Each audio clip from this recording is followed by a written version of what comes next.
Hello, can everybody hear me?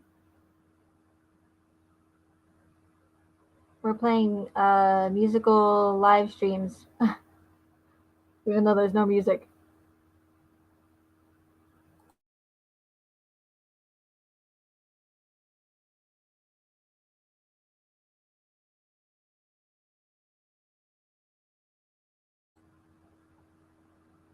Okay, you can hear me? Okay, cool. Thanks, guys. Sorry about that. I really wanted to use that streaming service because it's just so much better than StreamYards with the chat on the screen, and I can, I don't know, switch back and forth from, screen sharing. It's much better, but I don't know, the settings must be all whack. So, hey, Jenny May. Hey, ENA Mom. How you guys doing?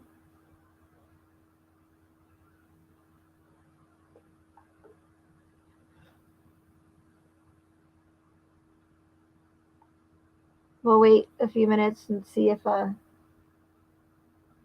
the other ones figure out how to find us.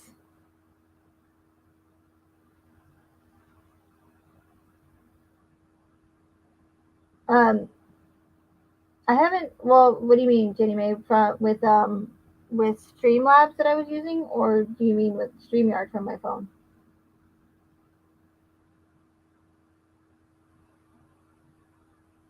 Because unfortunately, well, actually, I haven't tried with StreamYard, but I don't know. I haven't tried screen sharing from StreamYard on my phone, but um, Shan said that you can, so maybe I should have tried that. But um, with Streamlabs, I it just they don't have the setup for like screen sharing without like sharing my whole entire screen.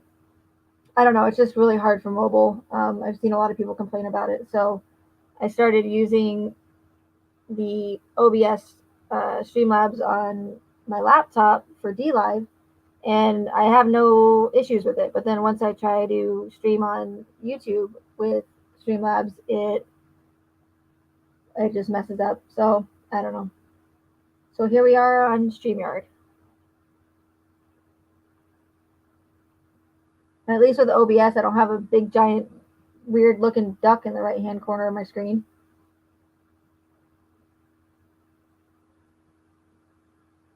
Hey Shan, hey Marie. You found me again? Good. That's good.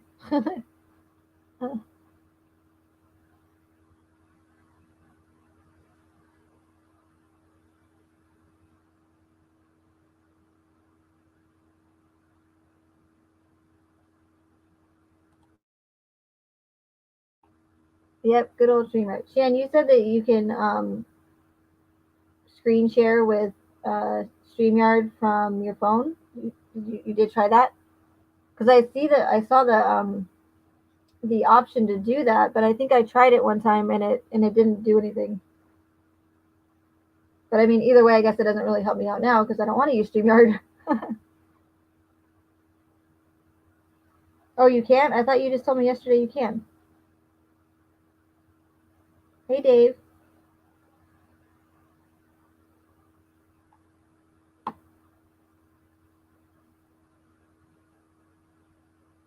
Oh, yeah, Jenny, may I use my phone to watch the chat because it's delayed on StreamYard? It takes way too long. But if I have the chat when I use OBS,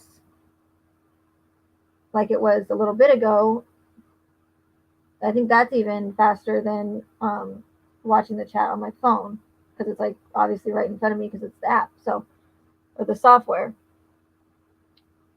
which is another reason why I like to use that. But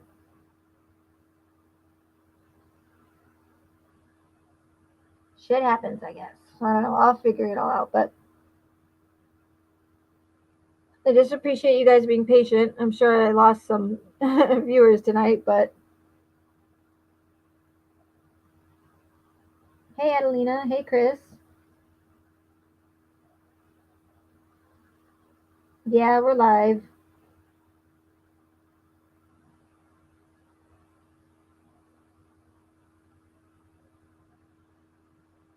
Okay, so without wasting any more of your time,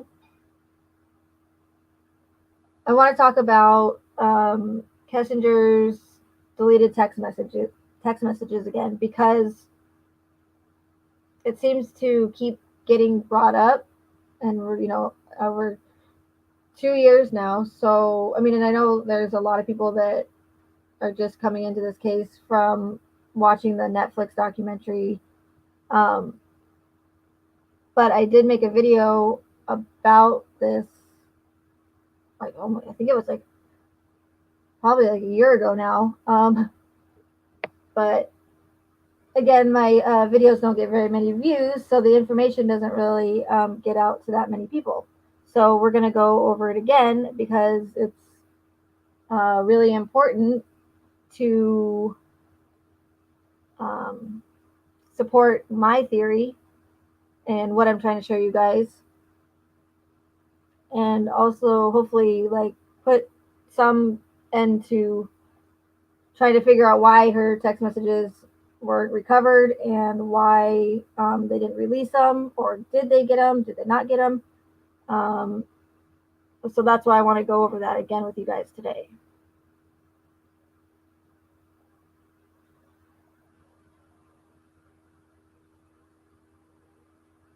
Hey Peggy, yeah, sorry about that.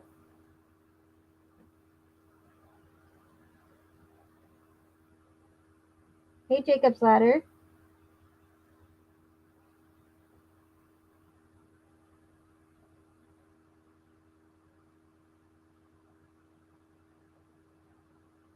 Hey Dr. Debo Cherry, hopefully I said that right. I said that just because my luck it would be DR instead of doctor or something. It's just my luck. But all right, let's go ahead and get started then.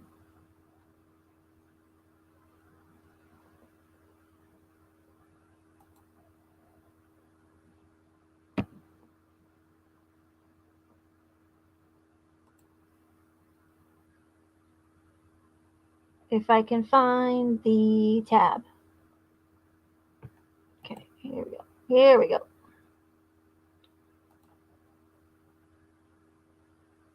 Hopefully I didn't have to press share audio if I'm not playing any audio, but we'll find out.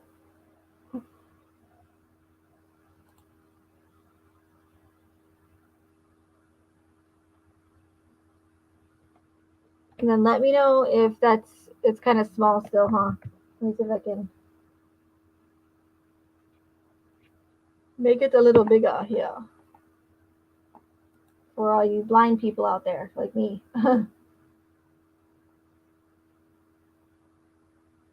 Actually, I have I'm blind. I can't see far away, but close up I can see really, really well.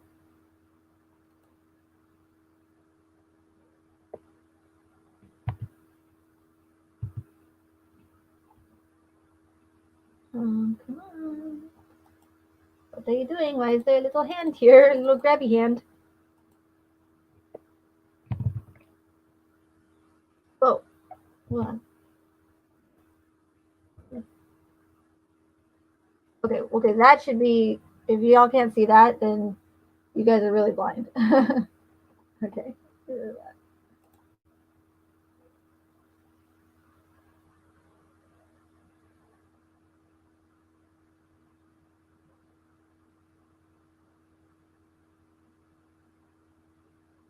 Hey, Mark.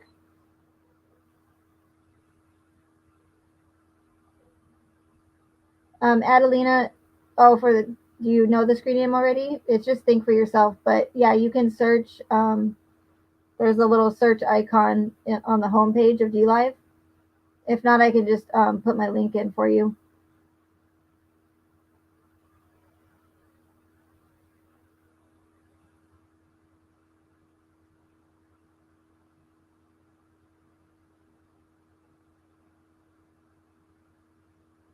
And then Shan can put hers, if she's here still, right? Put her link in.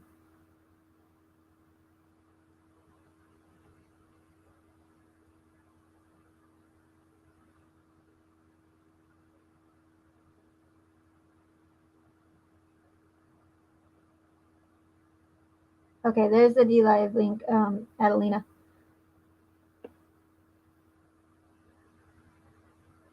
Hey, Mr. Share. Hey, Laurel.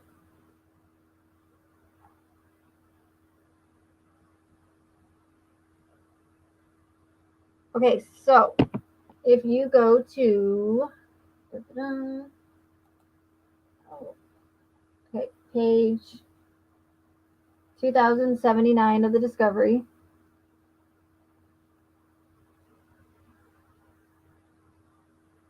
Oh, and again, for those that just got here, I did make 2 videos on this. One that's really, goes into the technical, nerdy details of all of it, and then another one that's just more straight to the point and, not all technical aspect of it.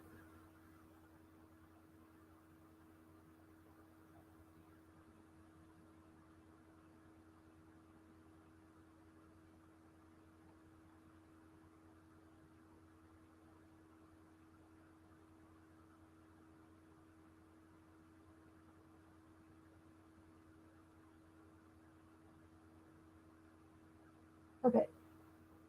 Sorry. Don't look if it makes you dizzy.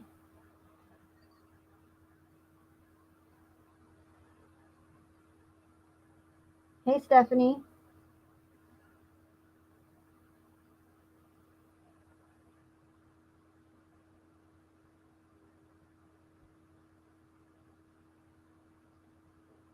Okay, so it says, during my review of the data extracted from the phones belonging to Chris Watts, Shanann Watts, and Nicole Kessinger, certain information was learned.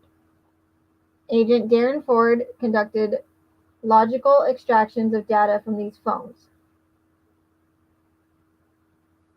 In conversations with Ford, he advised the Northern Colorado Forensics Laboratory does not possess technology to perform physical data extractions from Apple devices. And then we're just going to pause there.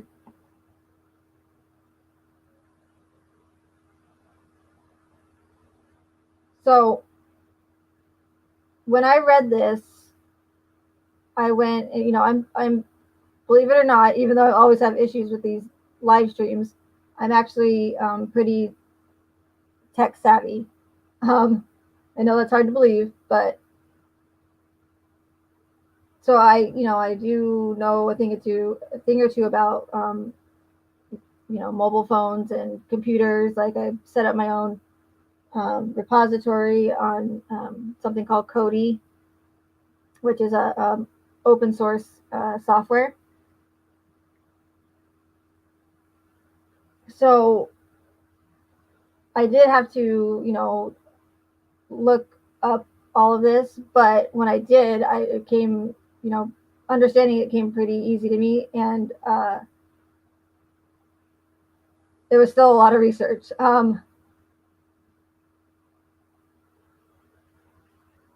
With that being said, when you delete something off of your phone, people always, will ask. A lot of people ask, when you delete something, is it ever really active? And the answer is no, not technically. So just remember that if you ever try to delete something and you think it's gone, that's not always guaranteed. When you delete something like a text message, it goes into what is called the unallocated space, which is I refer to it as like the non-accessible like catacombs of your phone. So they're just really really hidden, but they're still there. So again, when you delete text messages, they're not actually deleted. So it will go, when you delete messages, they'll go into your unallocated space. They'll stay there until the phone needs to make room for more data. So once your phone starts to get full, it will override those text messages that you just deleted, or eventually. So depending on how much space you have on your phone, if you have like a huge not a SIM card, but a memory card in your phone. So it all depends on that. So it could be, depending on how much data you use or how much you use your phone, it could take anywhere from like a day or, a couple months to override that data.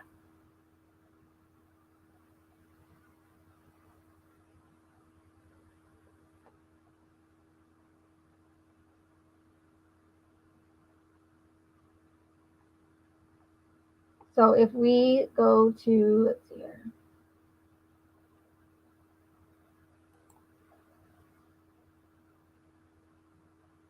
I don't know which one I want to start with here. They're all really good.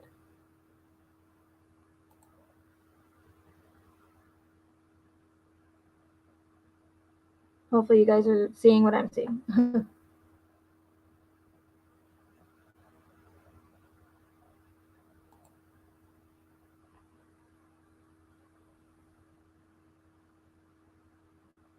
Okay, hold on, guys. I think it's not, is it showing? I can't tell.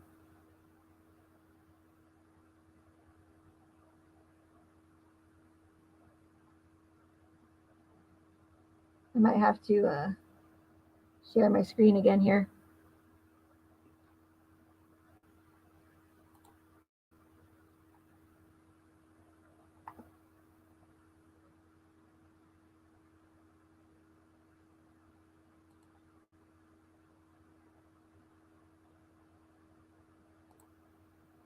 Oh, here, we'll do this. Screen 2. Okay. Now we should be good. Okay, here we go.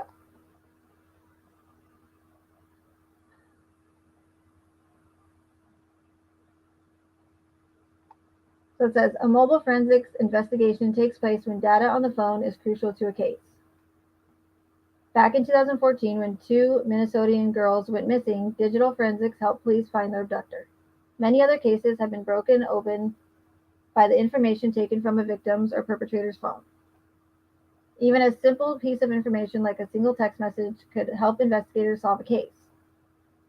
Other times, it's a more complicated picture painted by deleted call logs, timestamps, geolocation data, and app usage.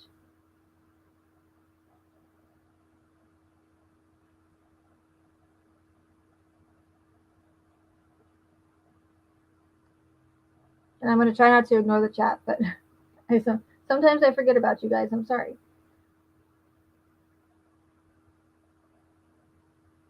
Search history could prove to be incriminating. Many types of information could help the police solve a crime, and phones store a lot of that kind of information. Even if you're not a prime suspect, the police may want to look into your phone. Phones belonging to victims of crimes can provide police with valuable data, especially if those victims are incapacitated or missing.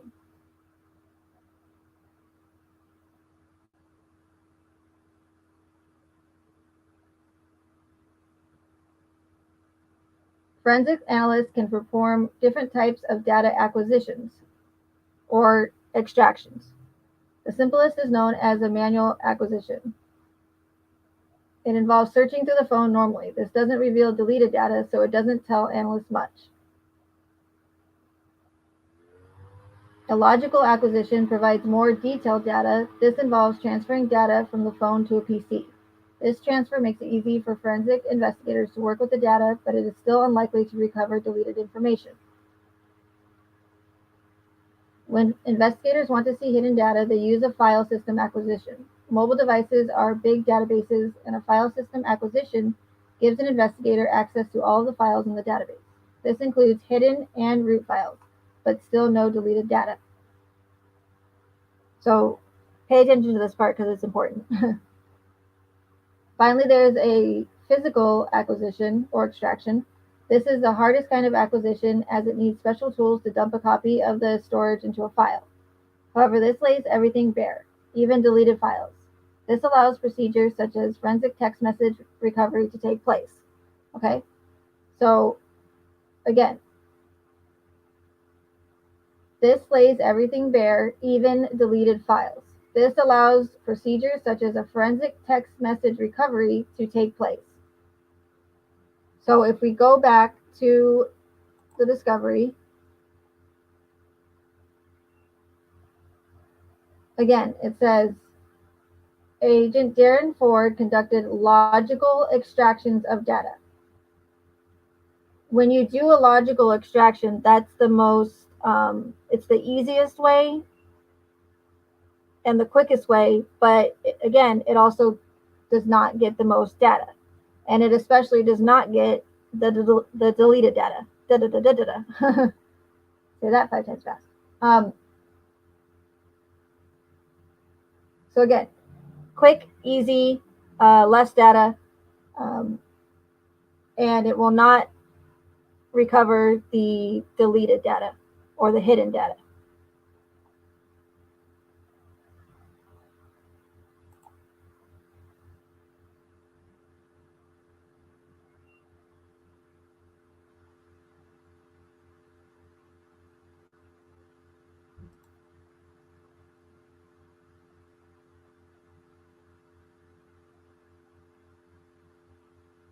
You might be wondering how the police can read text messages that have been deleted. In truth, when you delete something from your phone, it doesn't vanish instantly.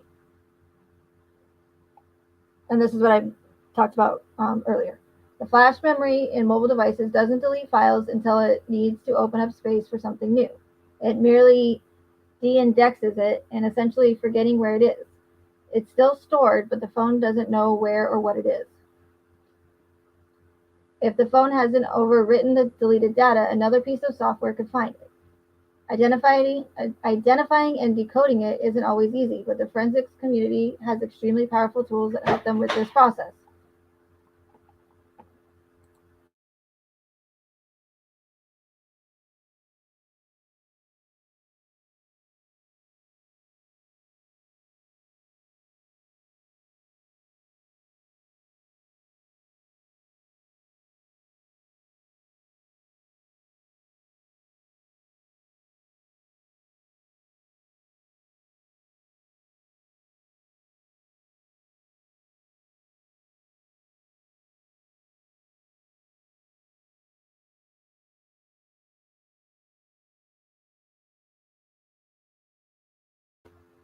Okay, sorry about that. There was like a huge crash, and I didn't know what it was. I think the kitty knocked over one of those TV trays. She's crazy. Okay, sorry about that. Um, where was I? Where was I? Where were we?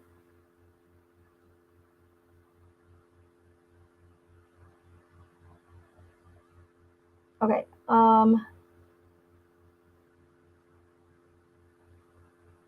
Okay, so the more recently you've deleted something, the less likely it will have been overwritten. If you deleted something months ago and you use your phone a lot, there's a good chance that the file system will have overwritten it already.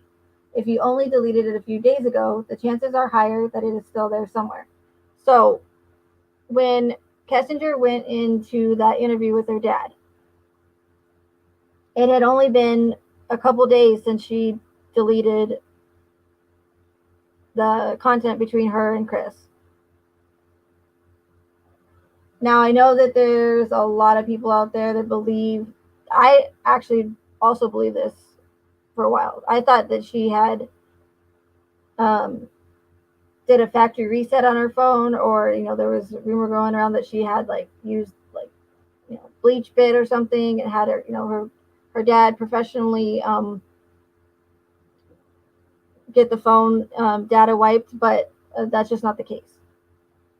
She only, I mean, and I say this based on the narrative. They tell us that she only deleted the data between her and Chris. So based off of that, she didn't have her phone wiped, and we also having the discovery, her XRY, which is another mobile extraction software. We do have the summary printout of her XRY data extraction, which shows that she, she has like over like 10,000 pictures or something on there. So that being said, she didn't delete her entire phone, is what I'm saying. So back to what I was saying, she had only deleted the content between her and Chris just a couple days prior to going to law enforcement and doing that interview with her dad. So based off what I just read, it's highly unlikely that she would have been able to use that much data in order to wipe the deleted content from her phone, which would have had to make room for the new content. Now, if she had done it, a couple months ago, and then, a couple months prior to it, and then went to law enforcement, there's a good possibility that they would be gone forever.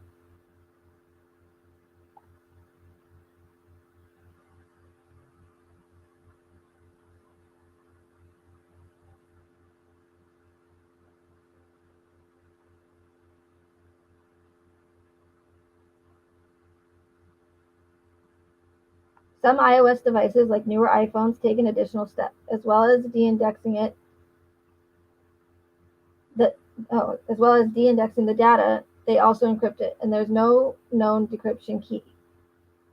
That's going to prove extremely difficult, if not impossible, to bypass. Many phones automatically back up the user's computer or to the cloud. It can be easier to extract the data from the backup than from the phone. The efficacy of the strategy depends on how recently the phone had a backup performed and the service used to store the files. So, law enforcement, CBI, they could have very well tried these other non-evasive tactics in order to recover her text messages. As far as I know, as far as we know, they didn't do any of that, and we know that because, well, we know that they didn't do it when she was there for her second interview, when Coder asked her to come back and do another extraction on her phone.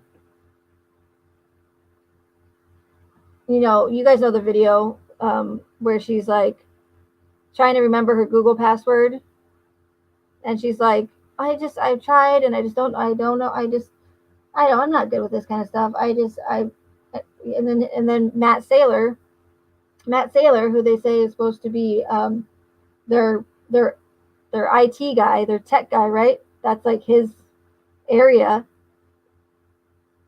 But then I see in the discovery, he's like doing all these other things. He's at the Survey 319. He's doing this other stuff. Like, so they must all have like each person must have multiple duties because I would think that he would just be specifically for IT.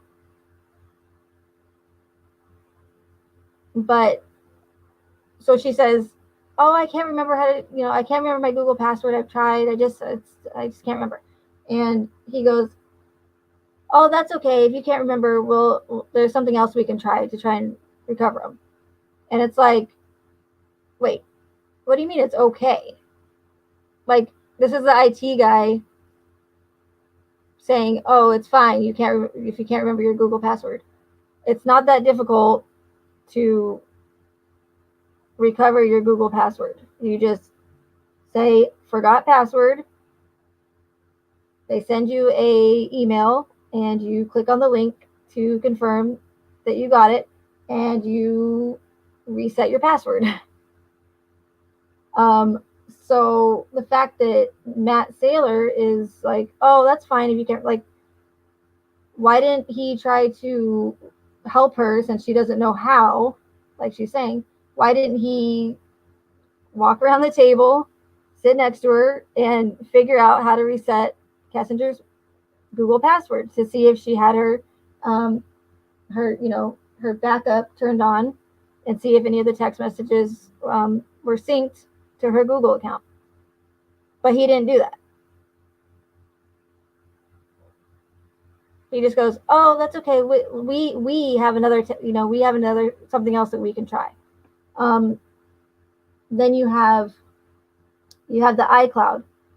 Uh, Coder even mentioned something about it, something about being connected to her iCloud, but they never follow through with it, as far as we know, because we're only going based off what they show us, which is pretty much like nothing. So we can only go based off of that interview, the video interview. Hey, Tech. Hey, Emmylou. Um, so you have, the Google Sync they could have tried. You have the iCloud that they could have tried. And the whole thing too is she was saying, "Oh, I can't figure out how to connect to my Wi-Fi." Like, there's an IT guy sitting right across from Kessinger, and he just laughs and it's like, "Oh, it's okay. Don't worry about it. It's fine. We'll figure it out." Like, it's crazy to me that they would just put that on videotape too, showing that this IT guy, and I think he even says at one point that he doesn't know anything about iPhones or something. And I'm like, well, I'm glad they picked you to recover her text messages. Said no one. Um, but then there's also, besides those two, less non-evasive or less evasive tactics that you can use. You also have like a ton of third-party applications. There's so many ways to recover deleted text messages nowadays. Even with the iPhone thing, and I know people can say, well, they have that privacy, encryption thing. That's only if the iPhone is password protected or encrypted, which I'll um, talk about in a little bit here. But there's many ways to try and recover messages, deleted text messages, and they, again, as far as we know, didn't do it. Because if they did, it's likely that they could have recovered them. I mean, little Timmy, 10-year-old Timmy, in his parents' basement could do it. So the fact that Matt Saylor and these CBI agents are saying that they couldn't do it is ridiculous.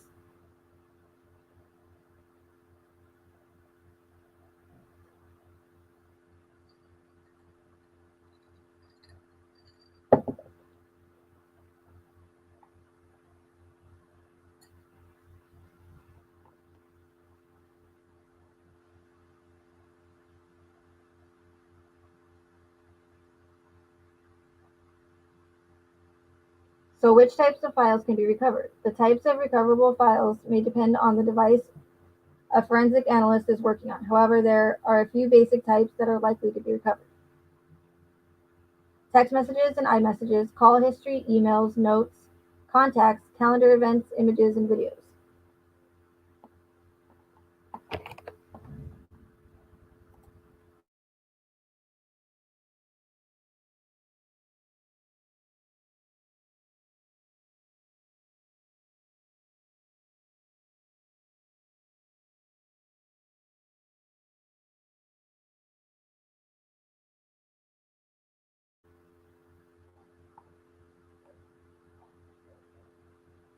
It's also possible that investigators can trace deleted WhatsApp messages, unless they were encrypted. If you use your Android for file storage, those files might still be hanging around in storage too.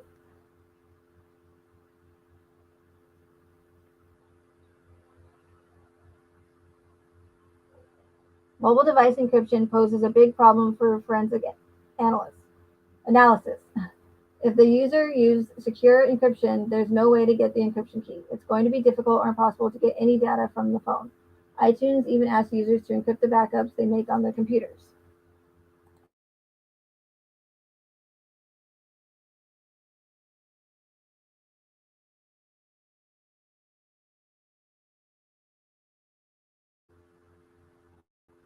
Okay, sorry, I just wanted to check the date that this came out because as time goes on, this was in 2019, but as time goes on, they are actually able to get into encrypted iPhones, the newer version iPhones, ones that are passcode protected. Um, yes, it is quite difficult to do that, but it is possible. But that's actually all irrelevant in this case because Kessinger, and when I say willingly, I mean she didn't get a lawyer. She didn't, um, ask them to get a search warrant or whatever. She handed her phone to CBI with her dad and gave them her phone with her password and it not encrypted or passcode protected. So I mean that essentially opens up every single opportunity um, for law enforcement to get into her phone. I mean it should have been easy as cake.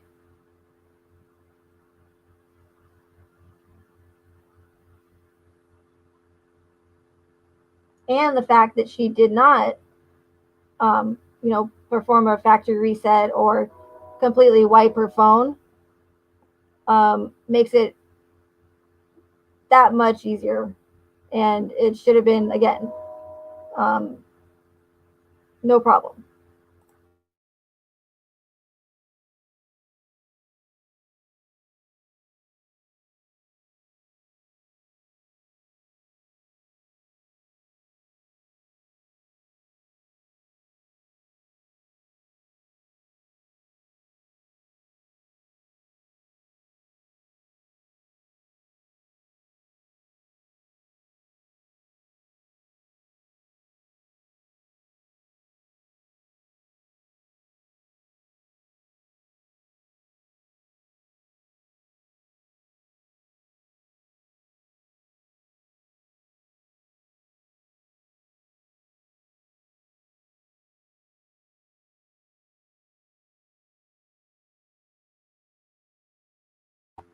Okay, so let me get to the next page here.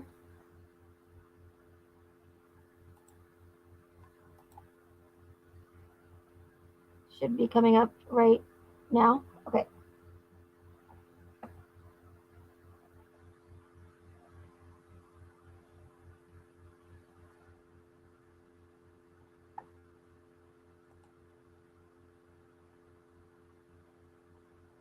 Okay, wait, hold on, guys.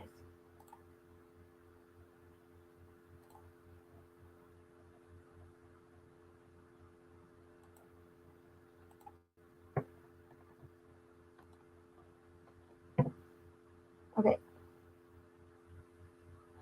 so this is from page 693, discovery page 693.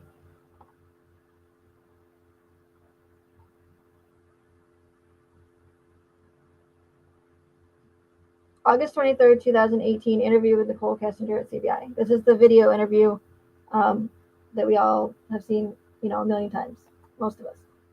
On August 23rd, 2018, Colorado Bureau of Investigation agent Kevin Kobach, I'm sorry, I said Coder earlier, Kobach, arranged to meet Nicole Kessinger at the Colorado Bureau of Investigation office in Lakewood, Colorado. Kessinger and I had previously discussed her cellular telephone, iPhone 6, which she used to converse and text with Christopher Watts. Kessinger had previously consented, so there we go, there's the willing part. Previously consented to a search of her cellular telephone in Thornton, Colorado on August 16, 2018, which was the interview with her dad.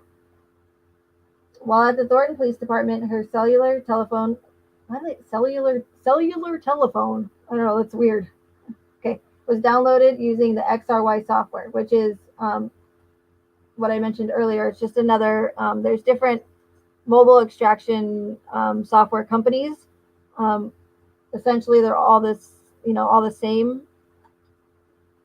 but each one has maybe something that the other one doesn't. But essentially, they all do the same thing. As a backup in an effort to possibly recover more information, I requested that Nicole allow the Colorado Bureau of Investigation to download her phone again using a different software. And I think they meant to put tool, but they put two and semicolon. Software tool Celebrate. So when she went into do her interview on August 16th with her dad, she, as it says, consented to a search of her phone. So Kessinger handed her phone, signed it over, and said, here, yeah, I'm willing you, it's not, here's my password. It's not encrypted. Here, do what you want with it.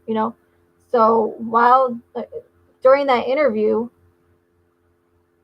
allegedly, they went back and used the XRY software on her phone, which is pretty much what they did was they're pretty much just transferring, the data from her phone into the software. So just pretty much mirroring it. So they're not physically taking data off of her phone. They're just, they're just mirroring it.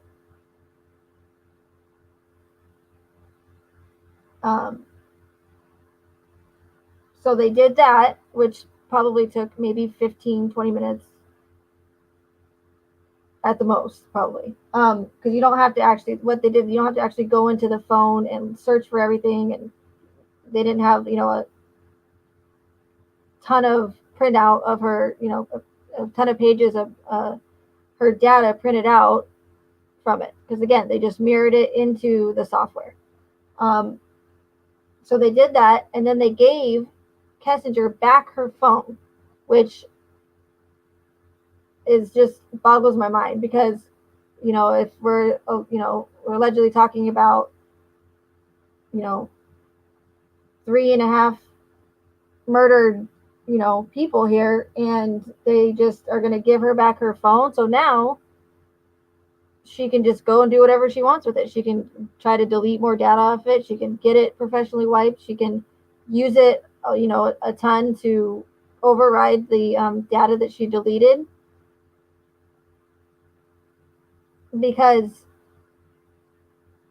when they mirrored her phone on the 16th, the extraction type that they used was only a logical. And we know, like I said earlier, with the logical extractions, you cannot recover, it's impossible to recover deleted data with only a logical extraction. Okay? So that's when it takes us to this point where he, Kobach asked Kessinger to come back in, and that was her video interview, and try to use the Celebrate forensic software on her phone in order to get to try and attempt to get more information, more data, or I'm assuming the deleted text messages. So download her phone again using a different software tool, Celebrate. Okay. Nicole consented to another search of her phone. Whoa.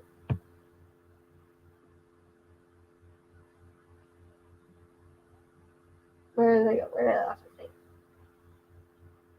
Okay. Nicole consented to another search of her phone and agreed to come to the CBI office and provide me her phone. And then why did they say cellular telephone cellular telephone up here, but then they say phone right here? Like, why you cellular telephone? I can't even say that, cellular telephone here, 3 times, and then just use phone here. Sorry, I don't know why that bothers me so much, but it just, I don't know, some things like that they don't make sense to me. But okay. Moving on. Nicole arranged to transfer her phone service to another phone, which she previously used, which I don't know why she had to agree to that. Or arranged. Oh, she arranged. She didn't agree to it. Okay, I'm sorry. My bad. Nicole arranged to transfer her phone service to another phone which she had previously used, which I don't know why she would do that or why they would agree to have her do that. They should have just, in my opinion, kept her phone from the first interview on the 16th with her dad. And when they had her phone, when they kept her phone, tried the XRY software and the Celebrite, and if that didn't work, yada yada, like tried multiple mobile forensic software in order to get these deleted text messages that Kobach said several times that it's so important that we get those text messages. It's really important because, it's just, I hope you know, like, how important it is. But then they didn't do what they needed to do to recover them. So I just find that comical. So that being said, since they did not do that, again, they had her come back in. And it says, when Nicole transferred her phone service from her current phone to her older phone, a Samsung S5, multiple text messages, which she had previously reported as deleted, were recovered on her old phone.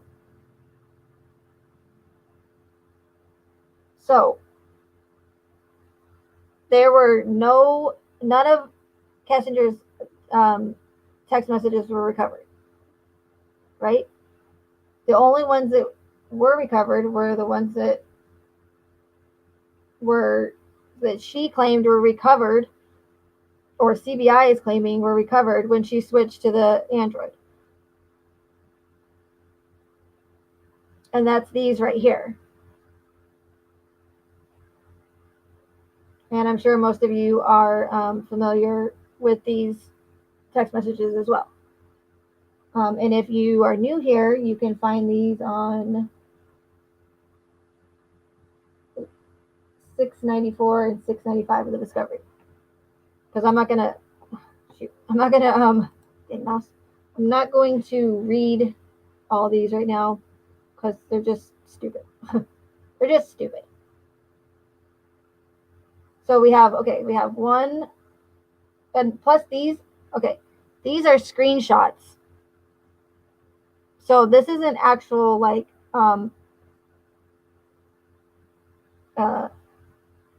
data that was printed out on the actual Celebrite or XRY software, because it doesn't come up like that in the report as like screenshots. So and we know that in the interview she tells Kobach that she sends them to Kobach during the interview.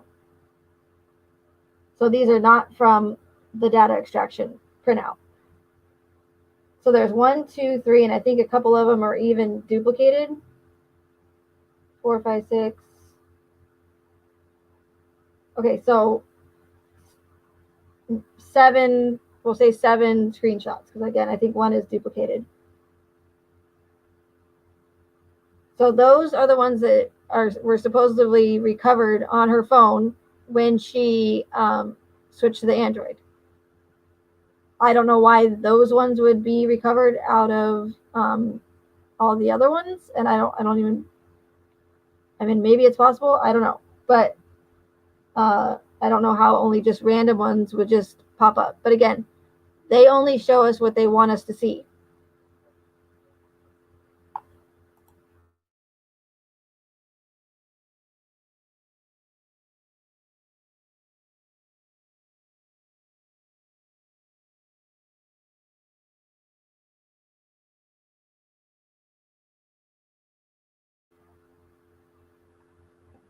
Oh, and you guys are staring at a blank screen. Okay. What's going on? Oh, here we go. Okay. Oh. Sorry if I'm making you guys dizzy. I don't know what's going on. Okay, so it says attempts were made to download Nicole's older telephone using Celebrite at the CBI. The phone was unable to be downloaded. I'm not sure why it wasn't able to be downloaded. I have heard of that before, but I don't. If there is no password protection, and especially if it's Android, it's not going to be as difficult to get into the phone, even if it was password protected. But again, probably just an excuse they used so that it wouldn't have to do any extra work or take any extra time to show us evidence that doesn't exist, in my opinion.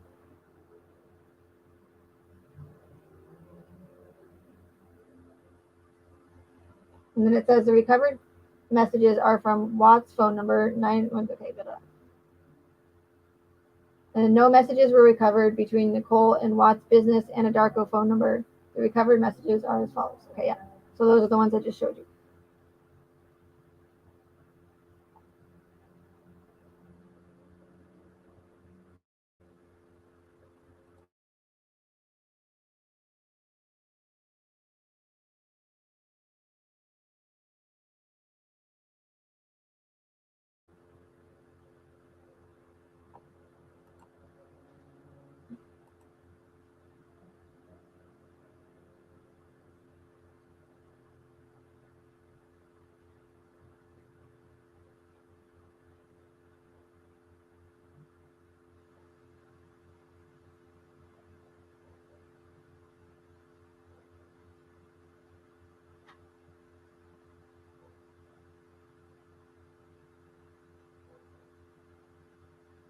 Sorry, I'm just looking for the I'm not going to read all this to you guys.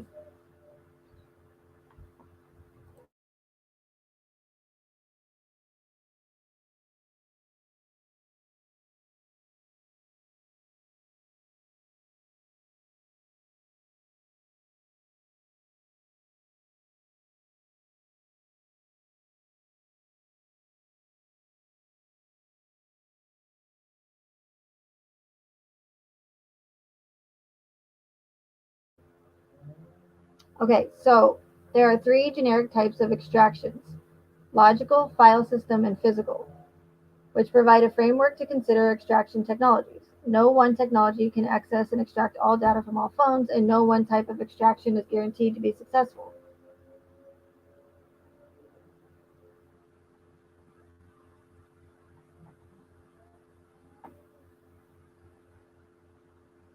And then, as I mentioned earlier, it says each tool is able to demonstrate certain strengths over the others, and there's no single tool that demonstrated superiority in all testing categories.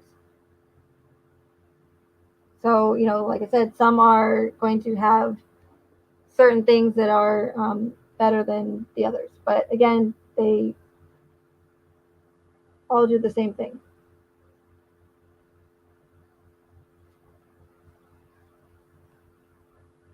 So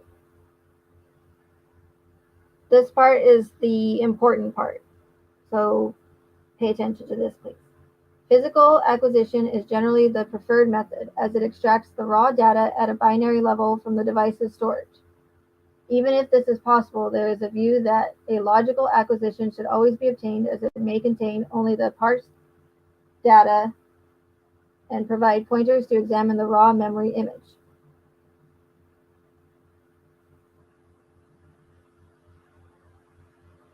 Factors such as the status of the mobile device will determine whether logical or physical extraction is attempted. The type of examination is contingent on the device's power status and whether the device is locked, password protected, or disabled, disassembled, or broken. Not all mobile devices can be collected physically.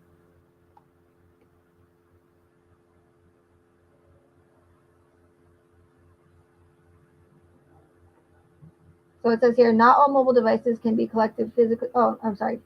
An iPhone 5.2X, for example, cannot be collected physically using non-invasive methods, meaning if it's password protected or encrypted, they're going to have to use an invasive method in order to get that data. And if it's password protected or encrypted, it's going to be very difficult. But again, Kessinger's phone wasn't password protected, and it wasn't encrypted, and she didn't delete data off of it. So again, there could have been multiple ways they could have recovered it that were less invasive.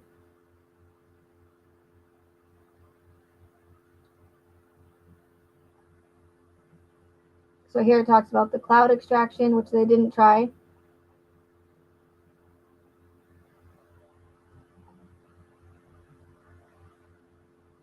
So here's a example of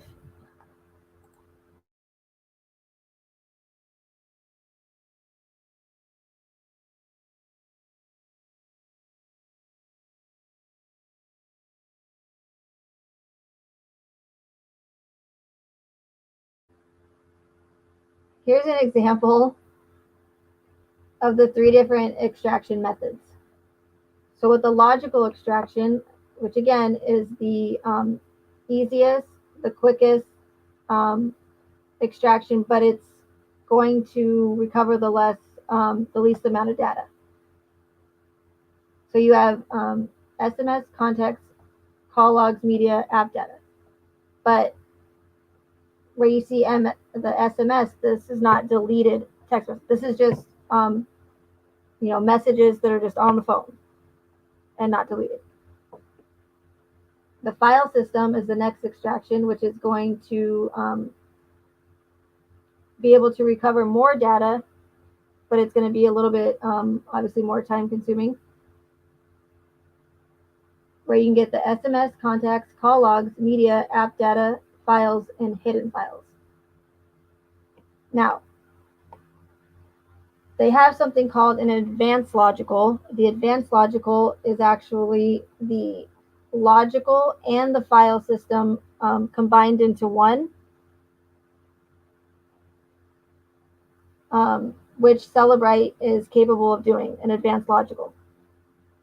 So instead of having to do just the logical by itself and then go and then do the file system by itself, the advanced logical, does it for you all, in one sitting, which saves time and just makes it easier.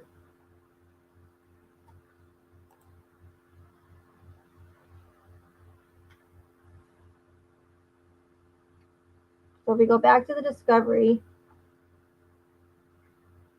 to the next page down, I believe,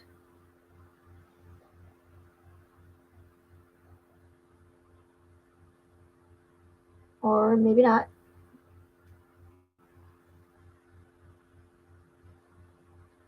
I don't know why it goes so fast.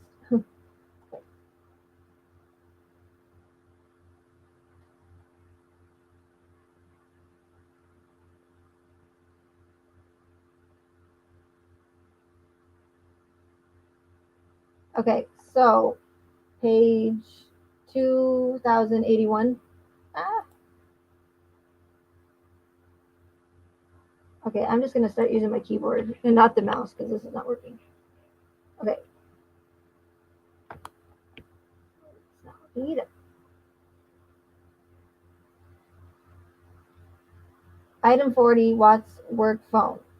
Celebrite report. So they allegedly ran the Celebrate report on all of the phones. So Chris's, Shanann's, and Kessinger's, and who am I missing? I'm missing someone else, but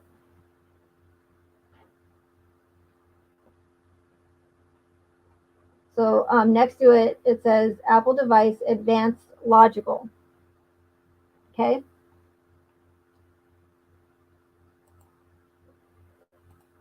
So again, an advanced logical is the logical and the file system combined. And let me know if I'm, not explaining this clearly enough, or you need me to go back and explain something better. Just let me know. And of course, I say that, and I probably won't pay attention to the chat after I say that. But just let me know if I'm not explaining it clearly, and I'll try to go back and explain it better. But like I was saying, the logical in the file system is the what are you doing, kitty?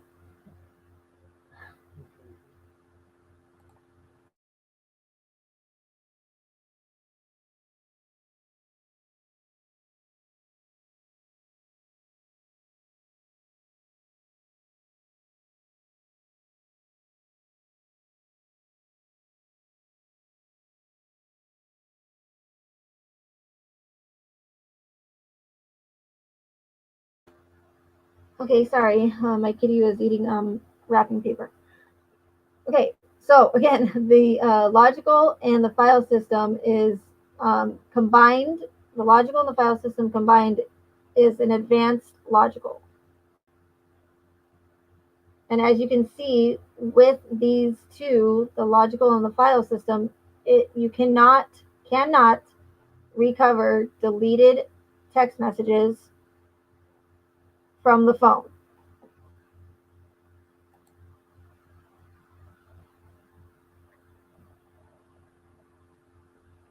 So again, if we go back to the discovery, it says Apple device advanced logical.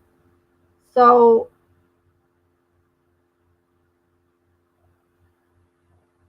why would they do an advanced logical to try to recover the deleted text messages when they know very well that they're not going to be able to recover Kessinger's text messages by doing an advanced logical?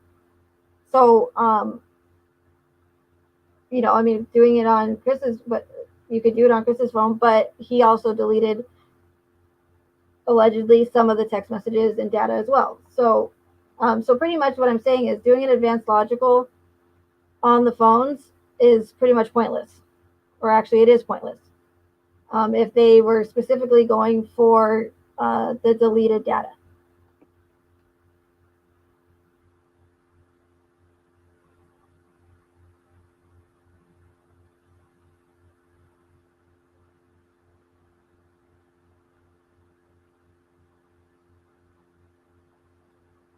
Okay, so if we go back to this part again, Agent Darren Ford conducted logical extractions of data from these phones. In conversations with Ford, he advised that the Northern Colorado Forensics Laboratory does not possess technology to perform physical data extractions from Apple devices. So,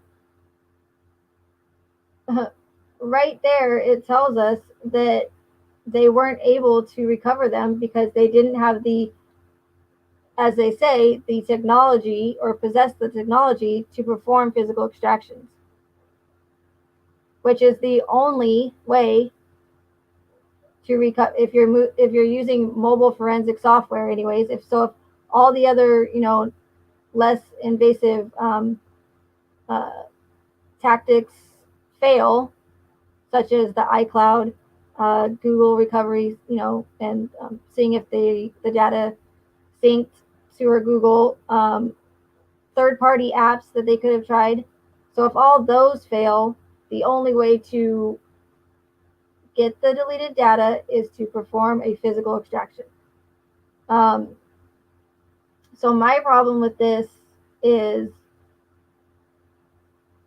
why didn't they, knowing that and they should know this, if they didn't know this, which I'm certain they did know, why didn't they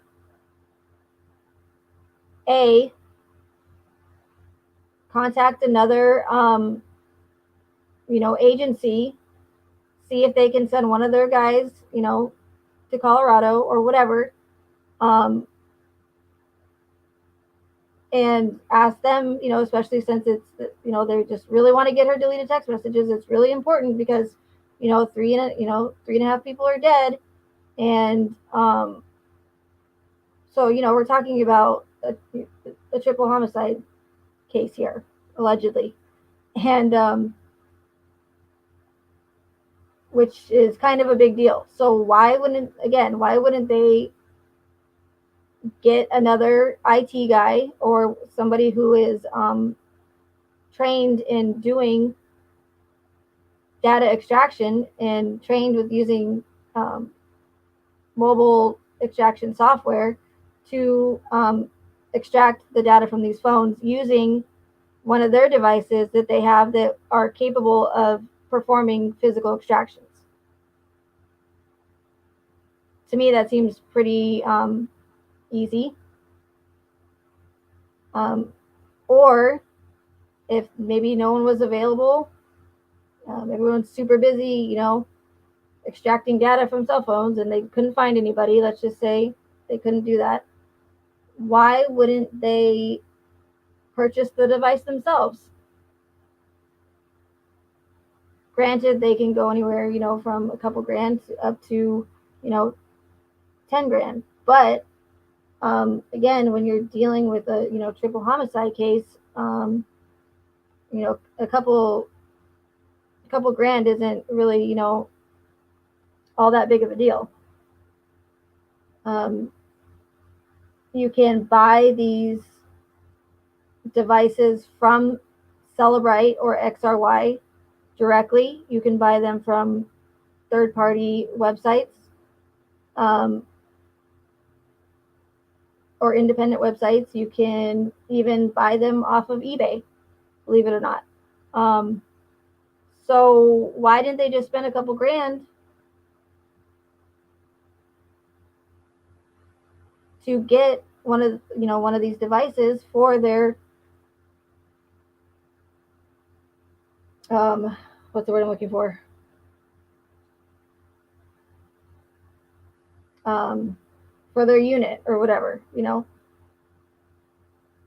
then that way CBI would have it, or the Northern Colorado Forensics Laboratory would have it, and in case they need to use it in the future in order to recover deleted data.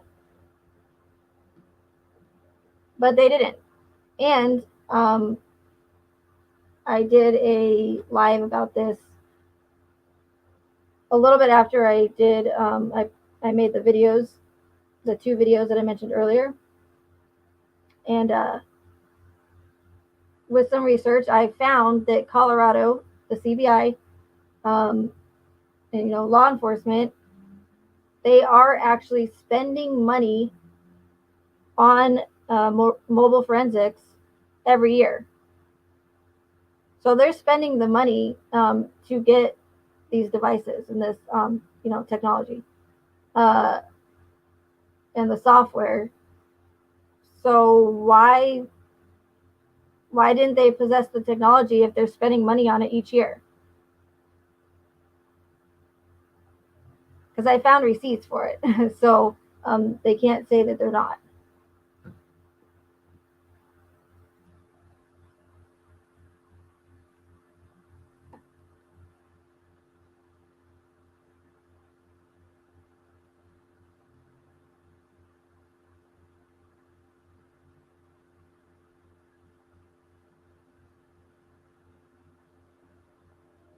So in my opinion,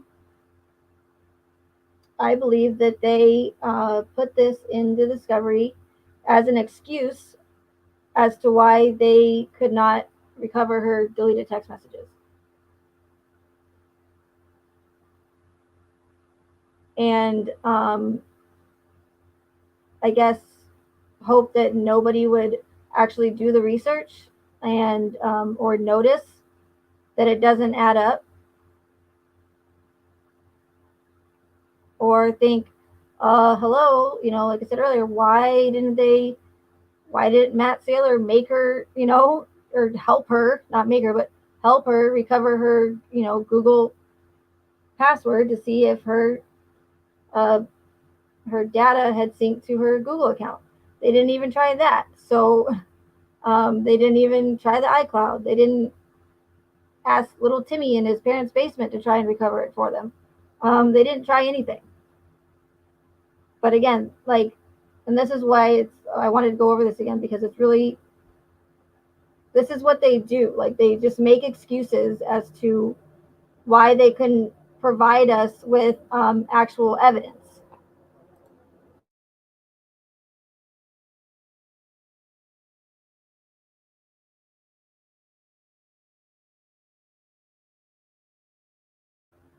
this is what they do so they don't have to provide actual, again, evidence that doesn't exist. They only show us what they want us to see and what fits the official narrative. So by, putting this in the discovery and saying, oh, well, we don't, the Northern Colorado Forensics Laboratory, Mr. Fancy laboratory, sounds all fancy. You're telling me they don't have one of these devices with the money that they're spending each year. They don't have one device, mobile forensic device that can perform physical extractions on iPhones. I'm not buying it.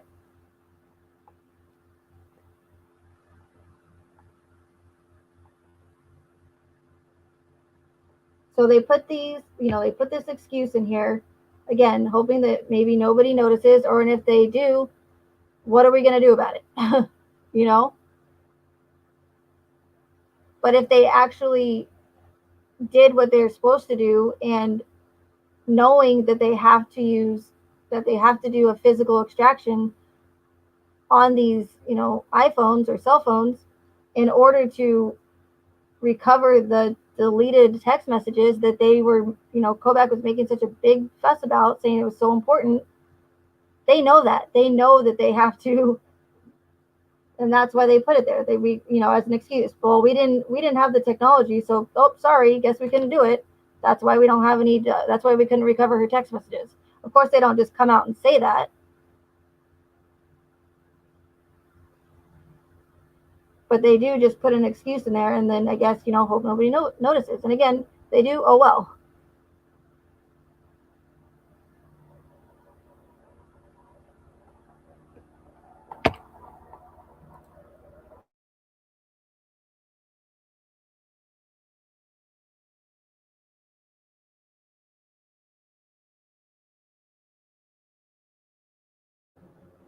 So all this, talk of logical extractions and advanced logical extractions was pointless.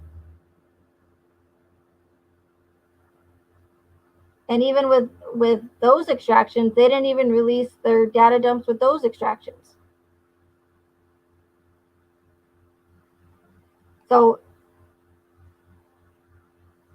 just like with the crime scene thing, how they never gave us an official crime scene, why would they give us an official crime scene where they're going to have to actually do real crime scene investigative work and actually collect real evidence and what you're supposed to do in an actual real investigation. Um, they're not going to give us an actual crime scene if they don't have to. They're just, if everyone just believes it, then they don't have to provide any evidence. Well, if we just don't give them a crime scene, then we don't have to, we'll just say that it happened in the house, and then it happened in the, he did it in the truck, and then he did it at Survey 319. There's no actual crime scene. We don't have to show any actual evidence and go that extra step and make that extra effort to show that they, actually investigated and did actual data. I mean, not see, I'm on the data on the brain. Any collection of evidence if we don't even know where the alleged murders actually happened. They're not going to go through all that trouble if they don't have to. When obviously what they did was more than enough to push their narrative and make everyone believe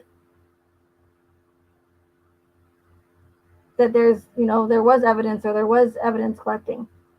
Or let's just send the defense team to the house and put some yellow markers down. That'll fool them.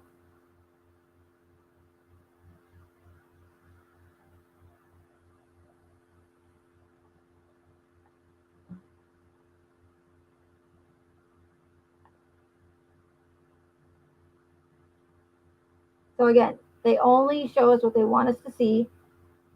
They make this bullshit excuse that they didn't have the technology to perform physical extractions. The only way, and I know I keep saying this, but it's the only way to recover deleted text messages if they are not going to bother to try any other tactics. So all this whole page right here is just one big lie, and that they're full of shit. I mean, plain and simple. So, like, and that's why I wanted to do this too, because I keep hearing like, well, why didn't they recover your text messages? Why did da da da da? Why don't we have her text messages? This is why. This is why. Because they didn't do what they needed to do to recover them.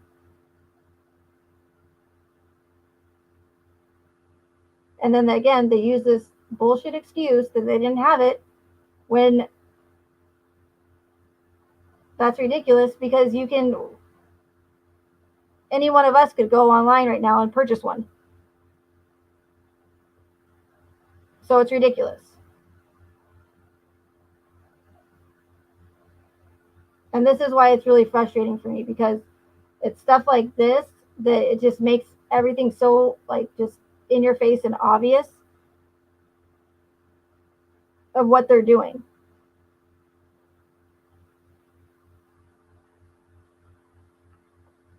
If we just tell them that we didn't have the technology, then no one's going to ask questions why we didn't show any proof, uh, or so it doesn't make it seem like we didn't try to recover Kessinger's text messages.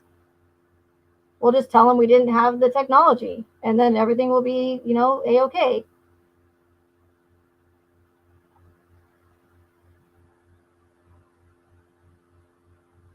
Hey, Collins.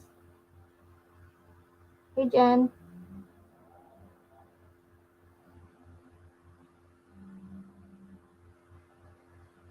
Hey, Flying Squirrel.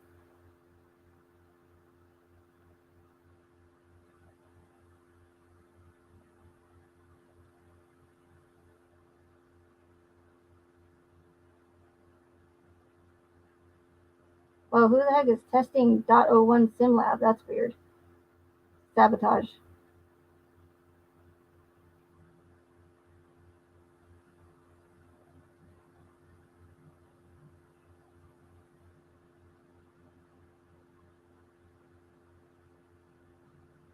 Okay, I don't know what that's about, but anyway.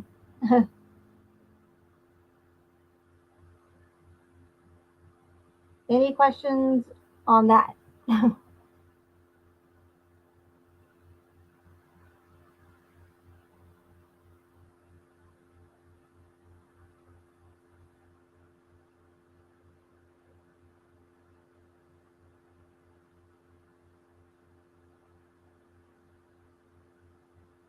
Oh, okay, yeah. So I wanted to show you guys this too.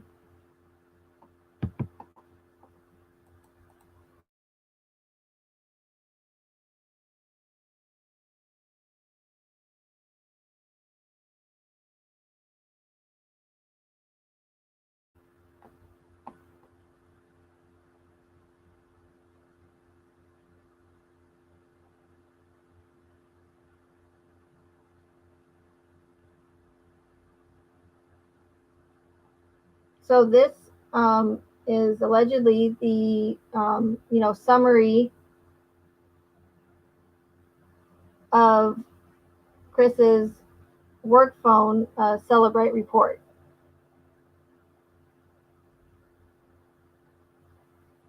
It says the device stored 6,751 timeline entries, 597 images, 170 contacts, 29 videos, 191 audio recordings, 125 SMS messages, 11 MMS messages, and 326 entries in the call log. So this shows that Chris didn't delete or do a factory reset or wipe his work phone, because it came back with, all this data on here.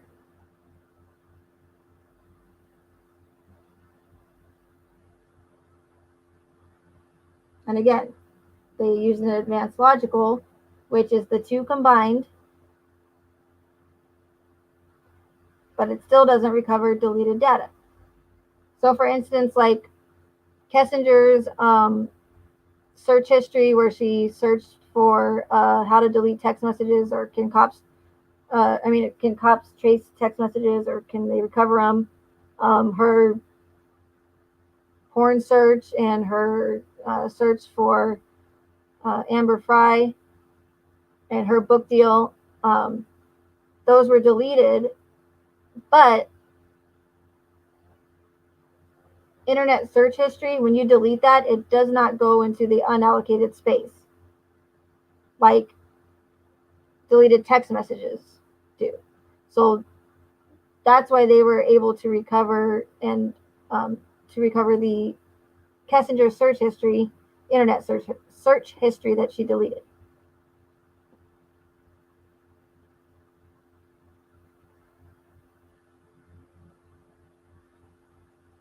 So again, they used an advanced logical from Celebrite on Chris's personal phone. Says it had 8,700 timeline entries, 12,000 images, over 1,200 contacts, 475 videos, 141 audio recordings, 304 SMS messages, 35 MMS, and 567 entries in the call log. So we know that he didn't wipe this phone either.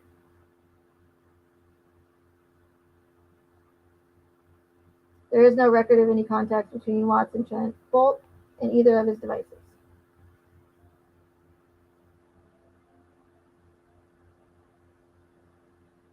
The number of SMS messages retained in this phone is meager at best. Watts clearly took steps to delete a vast number of records documenting his communication with others.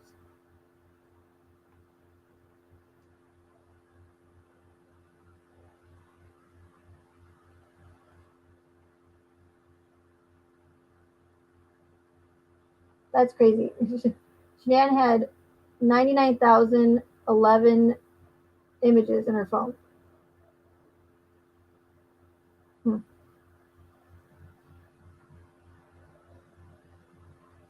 Okay, so here's Kessinger's personal phone. They used Celebrite again, and again used an advanced logical.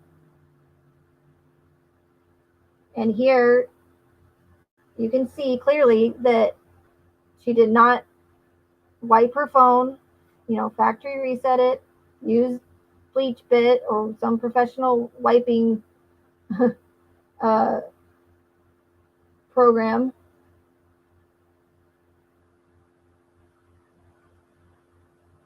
Because she still had, 34,000 entries, over 8,000 images, over 166 contacts, 820 images. So it says the device is devoid of any calls, messages, photographs, or videos involving Watts. There is no listing for Watts, nor even his number in the device contact list. So she only deleted the content between her and Chris.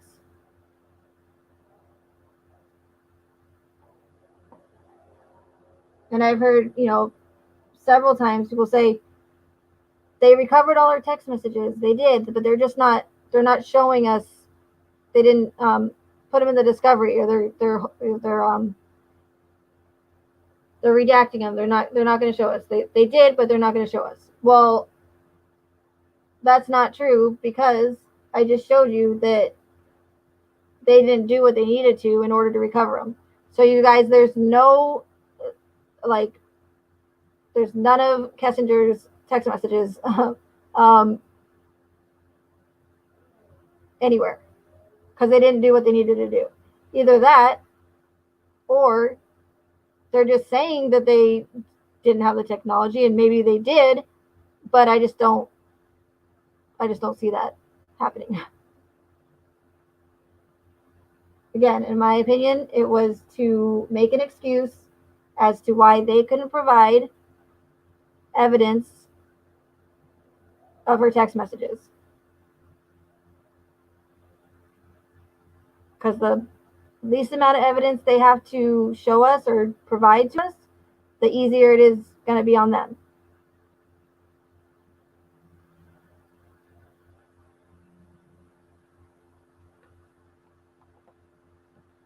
They're not going to take those extra steps and um, come up with all these, like, I don't know how to say this. They're just not going to do all that and take that, those extra steps when they clearly don't have to, when they can just make up, again, some bullshit excuse.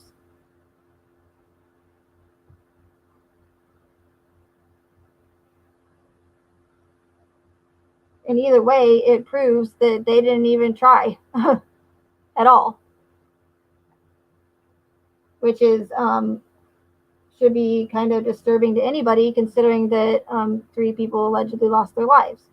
Uh, and the fact that law enforcement didn't even bother to try to recover them, as they clearly are, state themselves in the discovery, they simply didn't have the technology to do it. So they didn't do it. I mean, that should piss anybody off.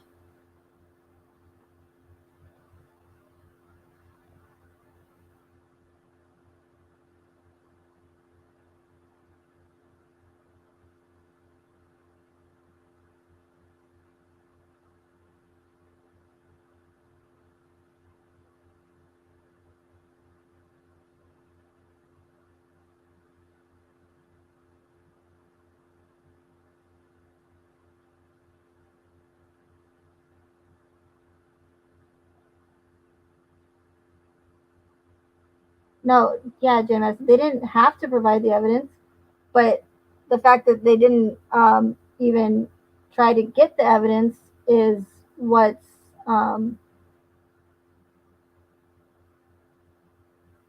disturbing.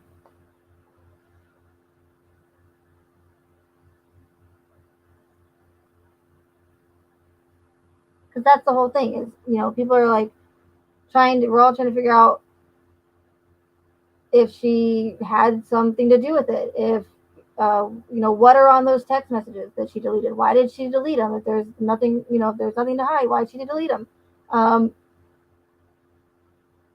But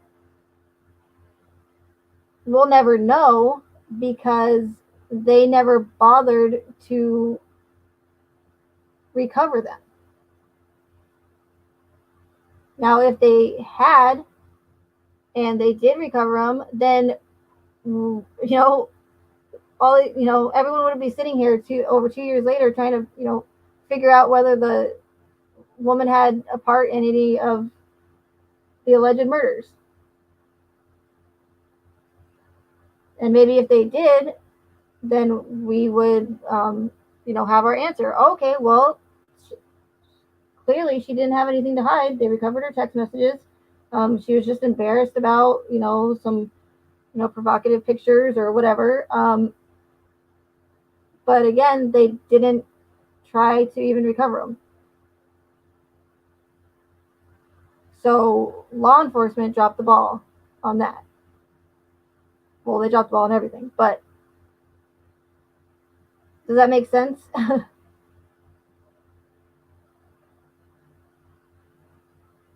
Because if they did, then people wouldn't have to sit there and speculate and try to figure out whether or not she is guilty, or she should have been treated as a suspect, or she um,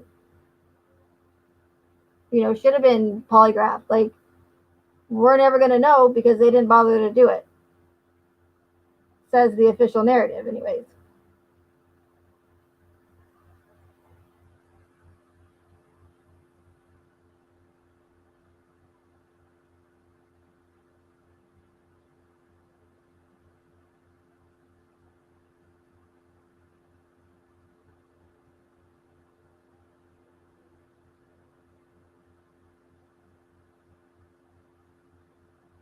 Renee Hopkins, law enforcement can recover deleted text messages. They certainly can. The phone carrier, probably not so much because they don't um, keep the text messages for very long, if at all.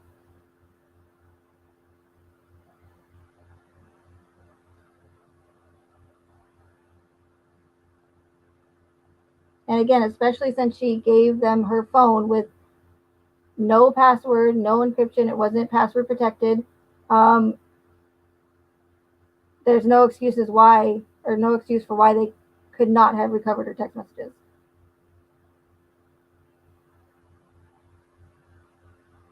And why, I don't understand. They wouldn't need to tap into her phone when they have it there physically with them.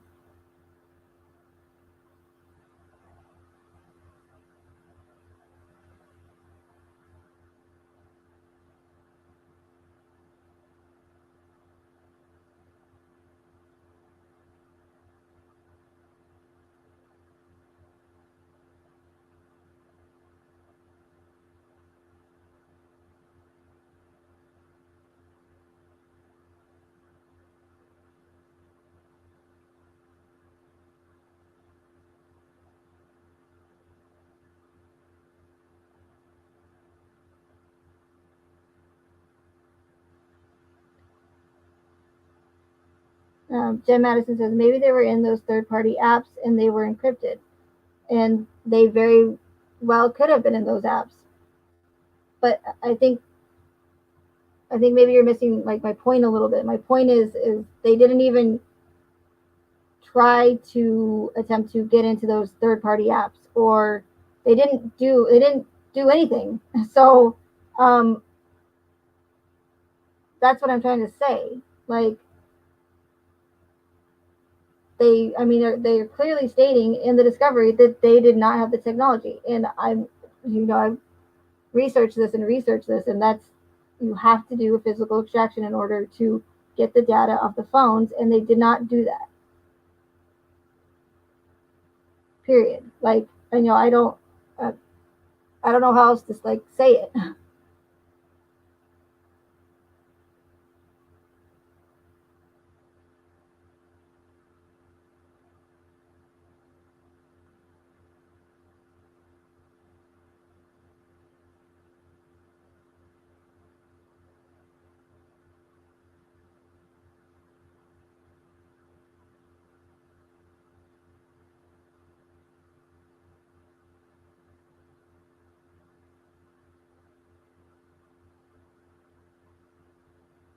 And hi, Sarah. Hey, FRV, Miss Ladybug. Oh yeah, sorry about the Streamlabs thing. I'm gonna have to shut that off. I don't know why it's timing people out for random stuff.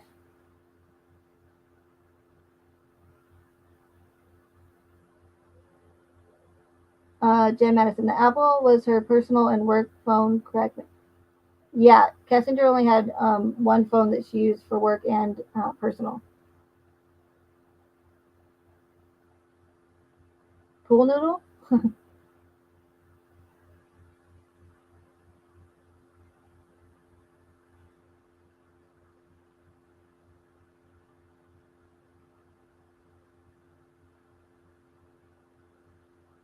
Hey, Seth.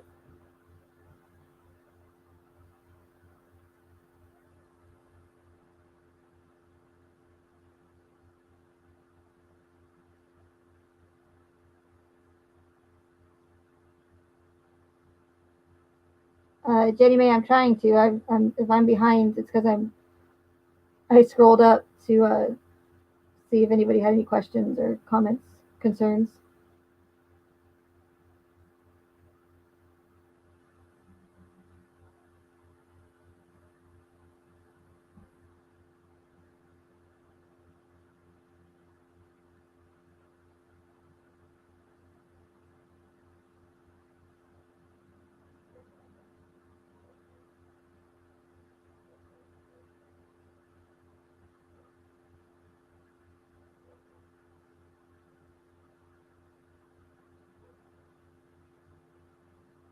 99,000. Oh, yeah, 911. That's true, Jenny May.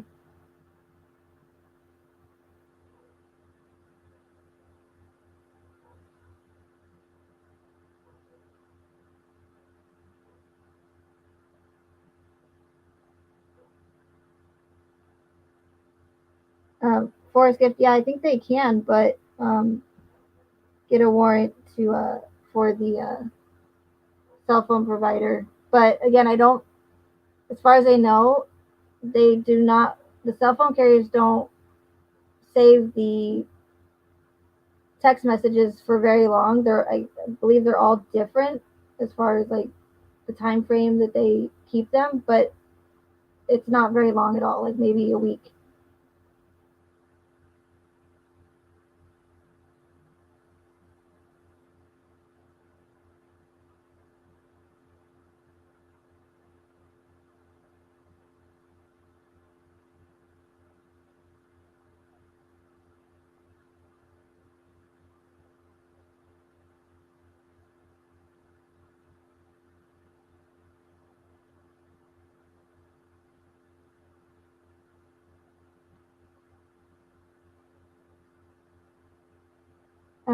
Miss KJ says when she gave them that phone and she said, "You guys can just keep it." Did they keep it or did they just end up giving it back? Um, no clue, because again, they don't. They're not transparent with that kind of stuff.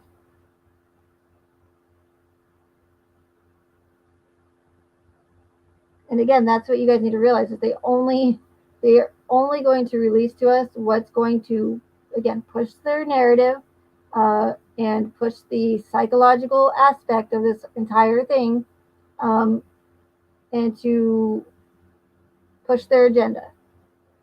So they don't have to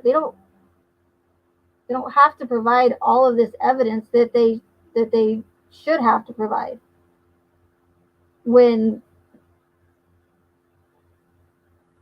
they're acting as though they're being so transparent by releasing the amount of information they did, but in reality they didn't really release shit. Like, cause why do we have so many unanswered questions with so much information released? We have more unanswered questions than we do with other cases where all the body cam footage and the discovery and interviews and case report, like there's less unanswered questions with those cases than with this one where we got all of this information. Why is that?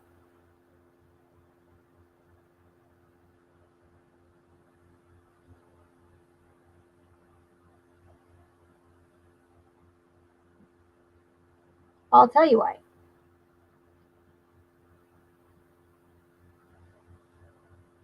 They, again, only give us what they want us to see, what pushes the narrative, and they leave out, all this vital information, and they put in all this useless information, like again, I mentioned this before, but the body cam footage of picking Dieter up from the Thayers picking Dieter up from the Watts house. Like, why is that relevant? Why do we need to see the Thayers picking up Dieter from the house? It's pointless and just ridiculous. Why do we need to see body cam footage of Ronnie Watts being transported from the jail or from the station to a hotel and listen to some country song that the cops listening to on the way, which I'm sure probably has some sort of symbolic um, message in it as well. But I really don't want to go back and listen to it and watch it again. So, because again, everything that they put in this, or 98% of it, it means something.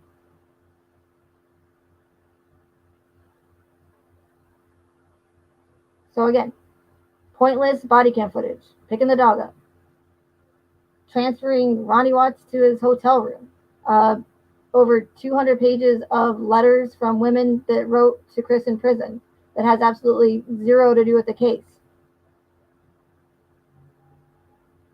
A discovery that has multiple pages of that are either blank or they only have a couple sentences on them.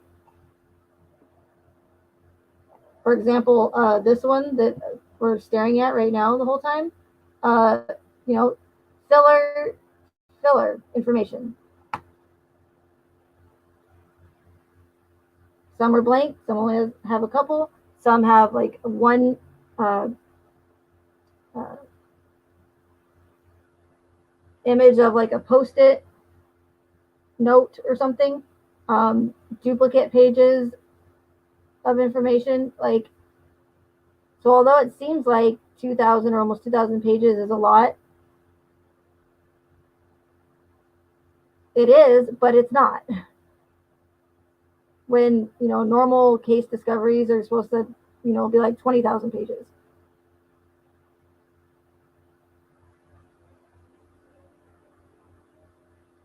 And then I know, what someone's going to say. They're going to say, Megan, they stopped investigating um, when Chris pled guilty. Well,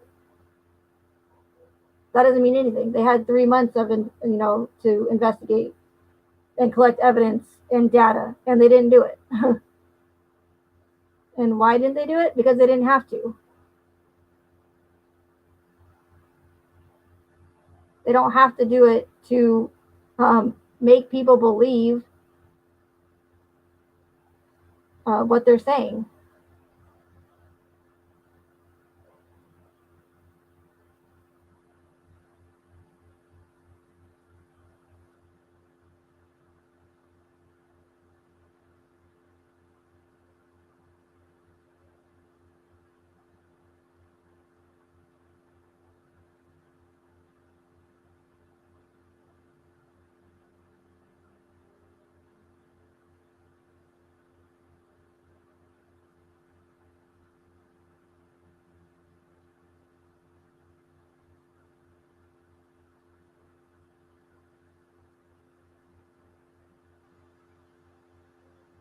So does anybody have any questions about any of this? And again, there's only like so much I can say on here about it, but I honestly feel like I've given you guys enough evidence and enough, I don't want to say proof, but enough proof that um, to back up what I'm saying.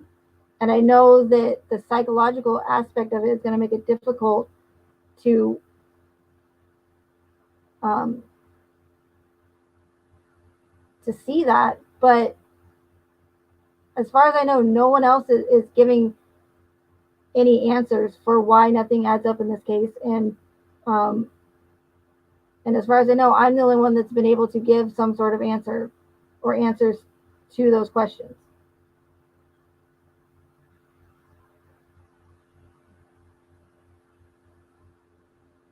And everyone else has, theory after theory after theory, and I've had the same theory for 2 years.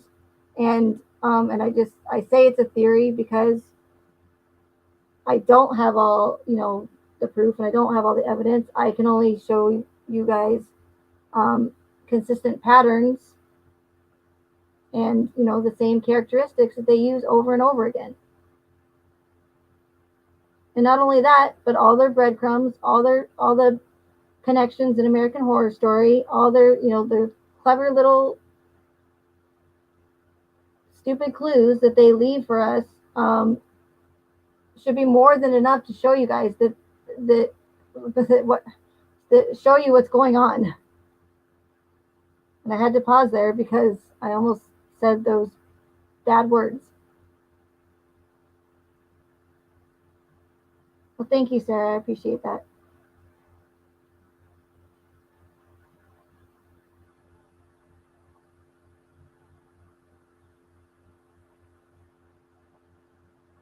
And sometimes I feel like,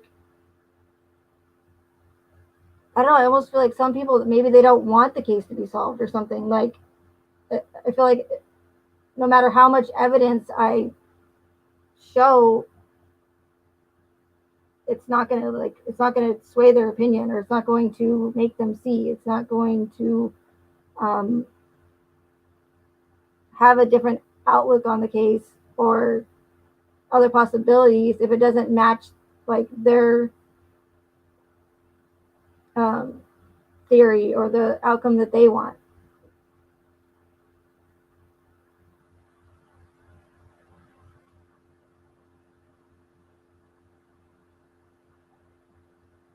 And that's why I encourage you guys to go over to DLive um, so that I can talk more freely about it while I can before they start censoring over there. I'm sure it's going to happen because I literally cannot when I say literally cannot tell you my theory, I literally cannot, because it says it right in the community guidelines.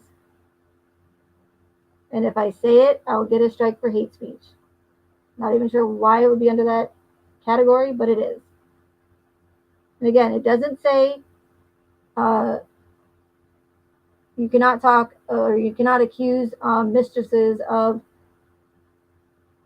being an accomplice to murder, or you cannot accuse someone of lying, saying that they lied to law enforcement. You can, or it doesn't say that you can accuse other people of being involved in it, or you can't accuse law enforcement of a cover-up. It doesn't say that. It doesn't give examples of that. Only my theory, only what I'm trying to show you guys. So that should be a huge red flag, and it's pretty telling, to say the least. Hey, Casey.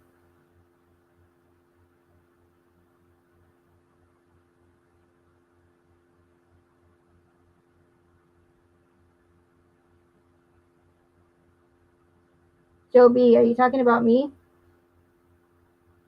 Well, obviously she's got a theory and she won't say bullshit. Okay. I'm not sure what that means. Maybe you can explain. I think I know what it means, but it's pretty clear what I'm saying. I cannot say it. I'm not saying it because I'm not confident in what I'm saying or my theory. I'm saying I can't say it. I don't know how much clearer I can be. If you don't believe me, go and look it up and read the community guidelines, and you'll see what I'm talking about. I would show you on my screen, but I don't even want to do that, because if I even read the words out loud, they'll I never. I don't even know why I'm explaining myself.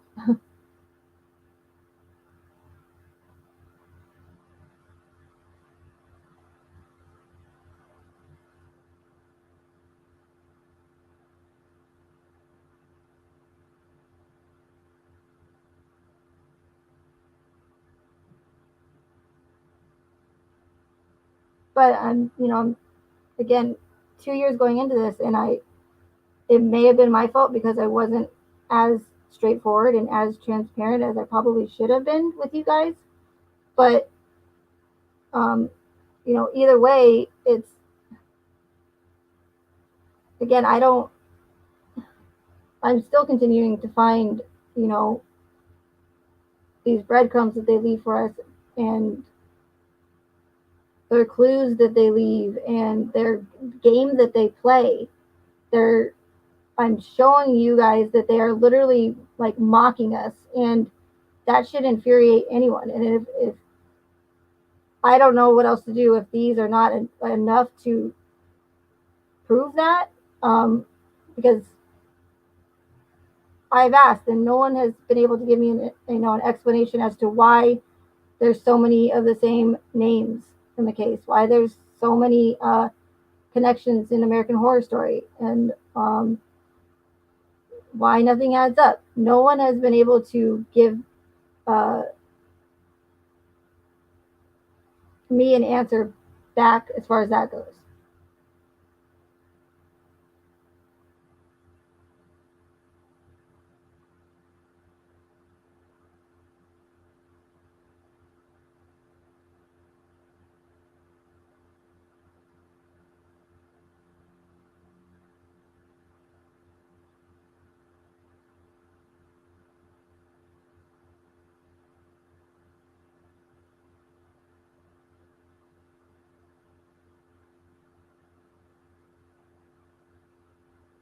Joby, you don't have to watch or listen to my content then if you're not satisfied with it. I don't know how else to say it.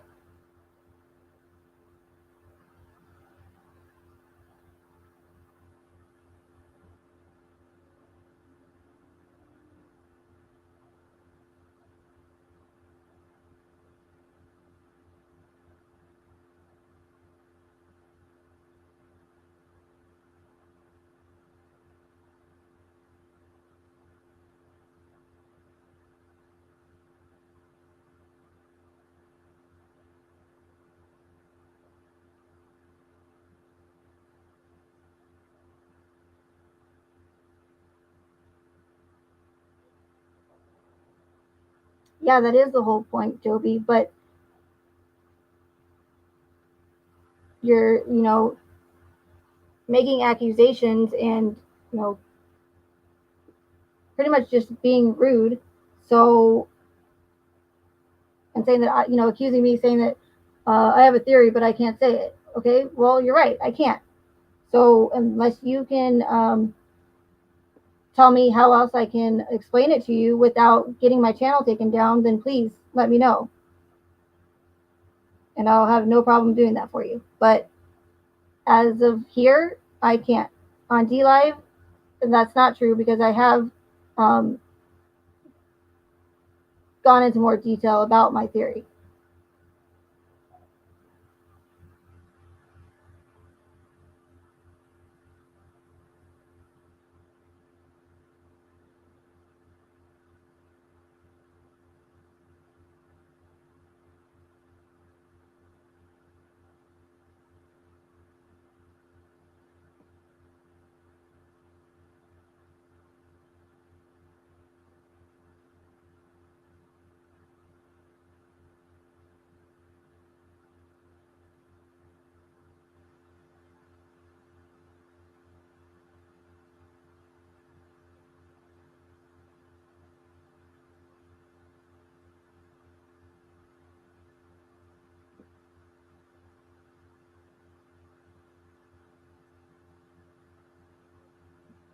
Tactile, yeah, maybe I do need to try it in French.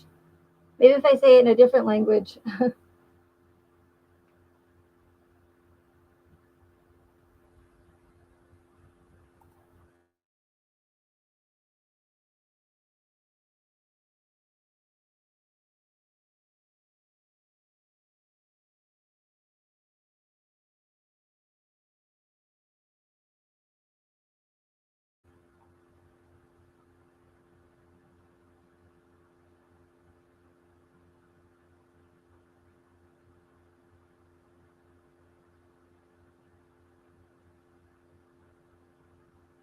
Hey, free speech.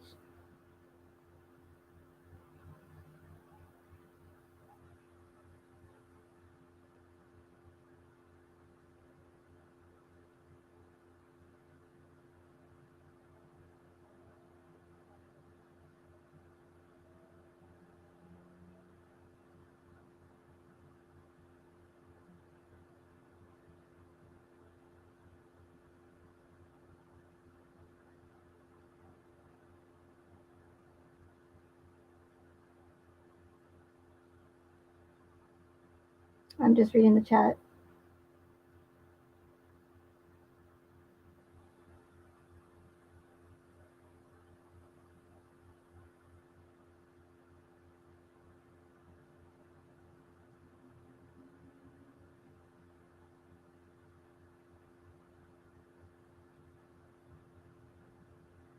And that's the thing too is even if we all made a big fuss about it and demanded to know or demanded them to answer our questions and explain the inconsistencies and the holes in the case, they're not going to because they don't have to because they're legally allowed to lie to us and push propaganda on us. um, the government and the mainstream media, they are legally allowed to do it. They don't have to answer for all the inconsistencies.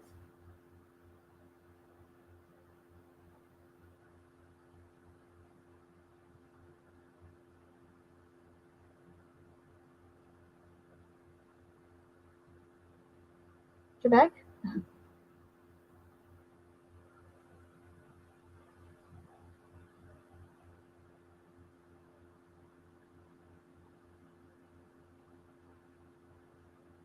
Joby, what's your theory on the case?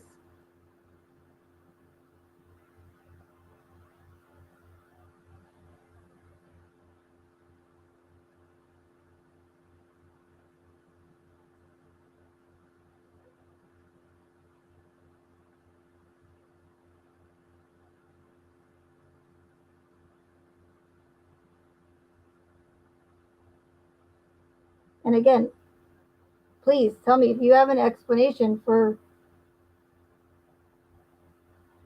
why all these,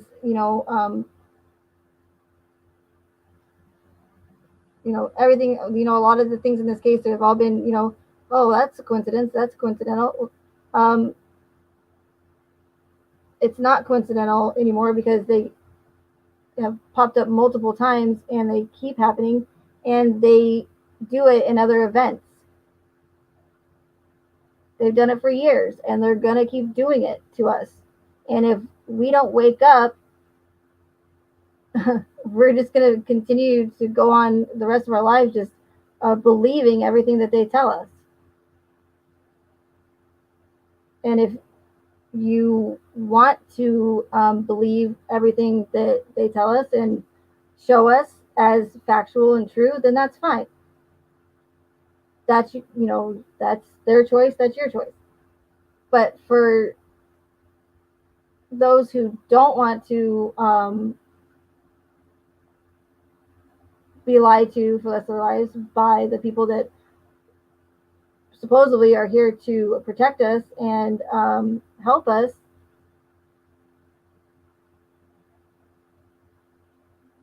and if you don't want to be in your little bubble for the rest of your life, then you're going to listen to what I have to say and look at all possibilities. Even if it doesn't, so, if it's not the same as your opinion or your theory.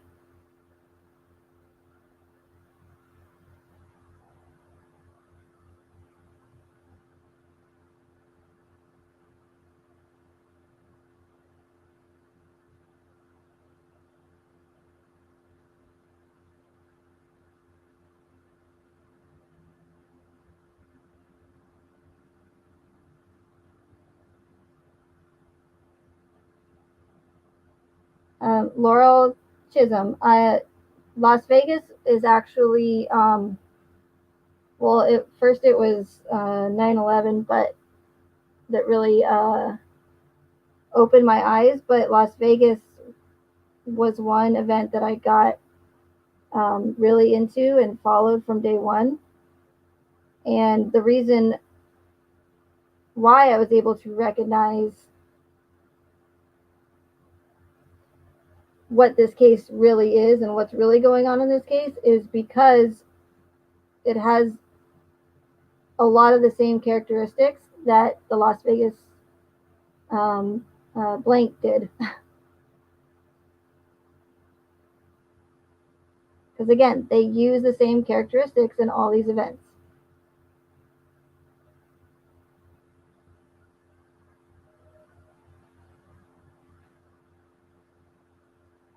And they're going to keep using them as long as they work. And obviously, they've been working. They're not going to change them as long as it works for them.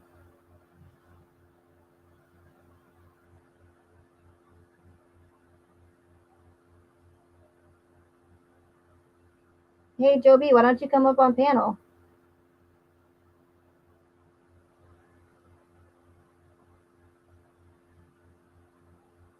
You seem to have a lot of opinions. Let's hear them.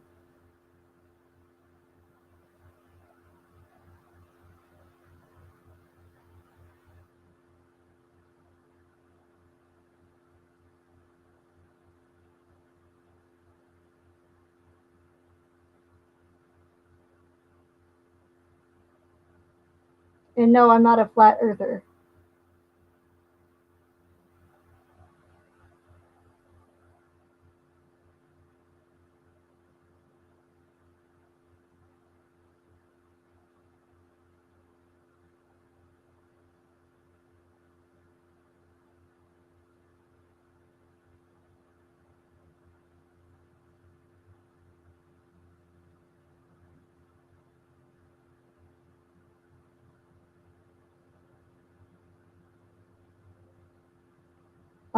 Casey, I don't have super chat.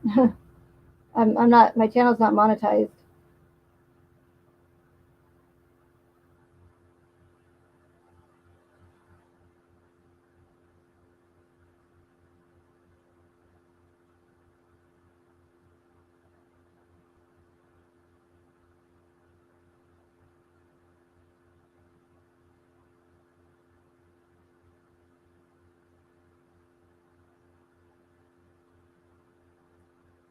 Megan, do you even want people to understand your theory or what? Because it seems like you don't.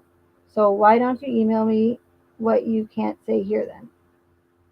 Or you could listen to all the other people in the chat that are telling you probably what my theory is. Or go watch my other videos.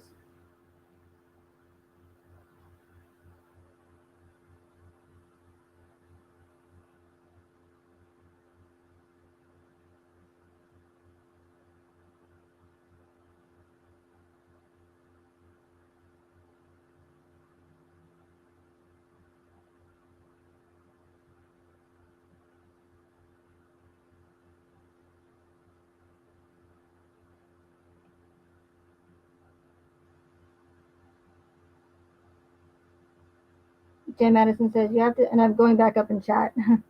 You have to speak in roundabout Shakespearean lingo to confuse the algorithm, Megan. Yeah, exactly, Jen. I actually changed around an entire sentence last, not the last live stream, but the one before that.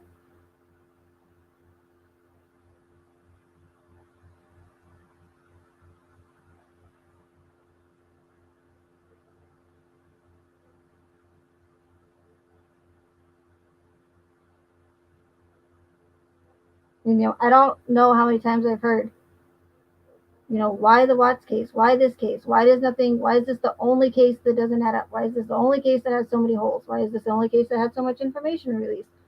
You know, why is this one so different? Why is everyone so, like hooked on it? Why can't people get away from it? What is so captivating about it?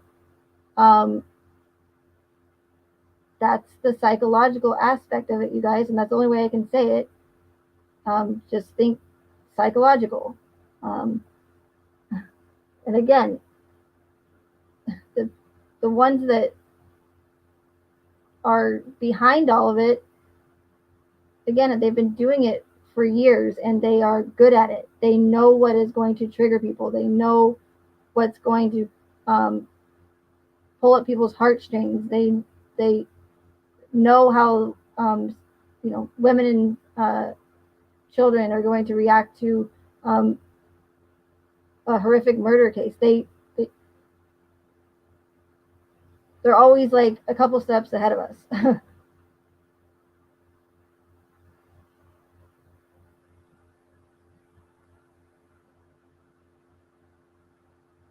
And again, like they're not going to be perfect. Shit's bound to go wrong. Things are they're gonna get um, there's someone's gonna mess up something, but then that's when they'll bounce back and try to fix the narrative and get it back on track again.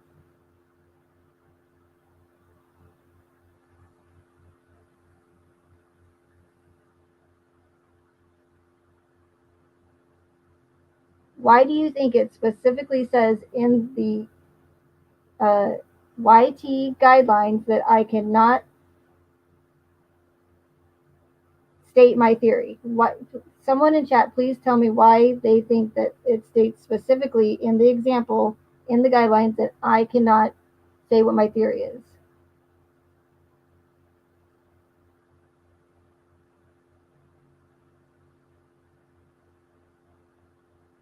Because to me, that's pretty telling. And if conspiracy theories and conspiracy theorists are so ridiculous and stupid, and it's just laughable, then why not just laugh it off and let the crazy conspiracy theorists go on their ridiculous ways? If they're so stupid, then why are they trying so hard to shut us up?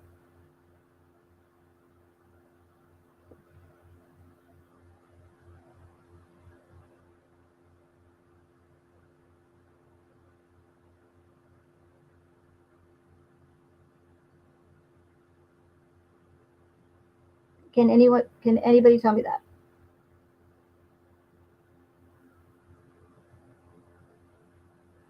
You guys are funny. P word.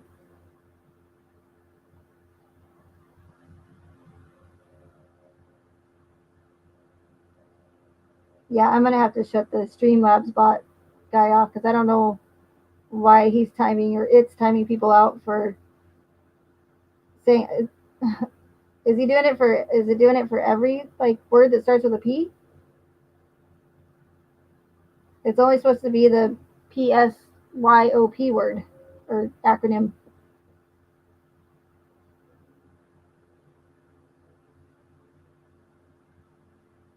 Oh, thanks, Tech Tie.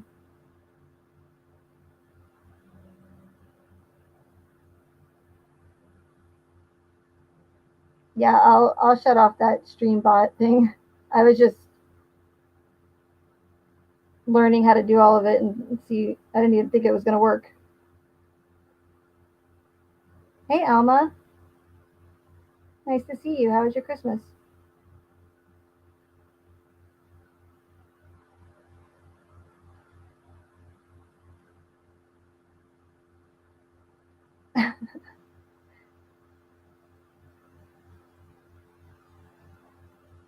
Yeah, you're probably right, Shan.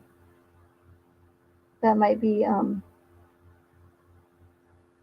probably not the best idea to do it on here.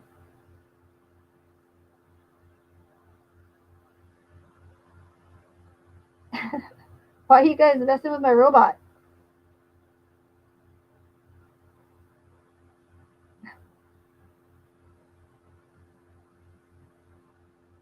That's so weird. I only put the the blacklist of my the words on my blacklist are well, there's a 3 word sentence and then the PSYOP. So I don't know why you guys are getting timed out just for saying random shit. Hey, Fox.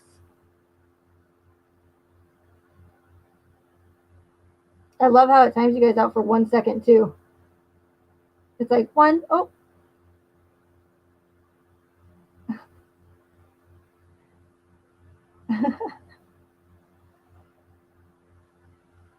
Pac-Man, plump, poop, porcupine.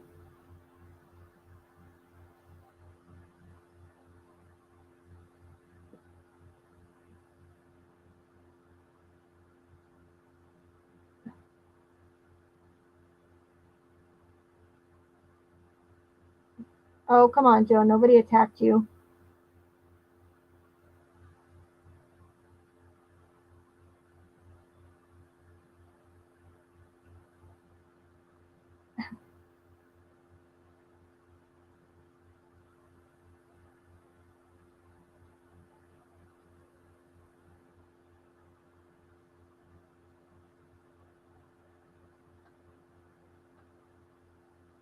Oh, I know, right, Miss Ladybug?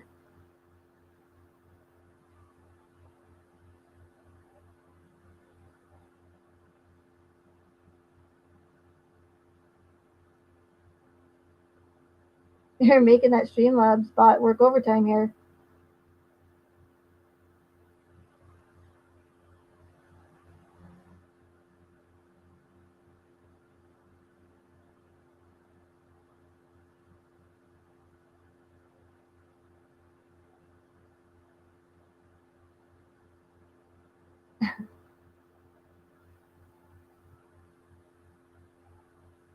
Okay, so I take it nobody has any questions then, and nobody can answer my question as to why it says that in the community guidelines.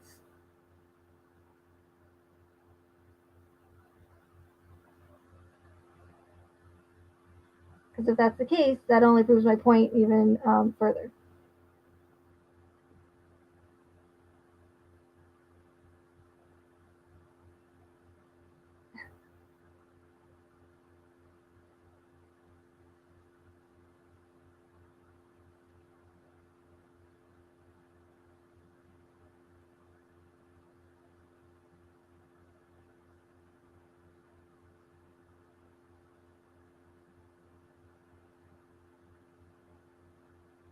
Exactly, Sarah. Sarah says they don't want people to know the truth. Bingo. Or to think for themselves. Yeah, exactly.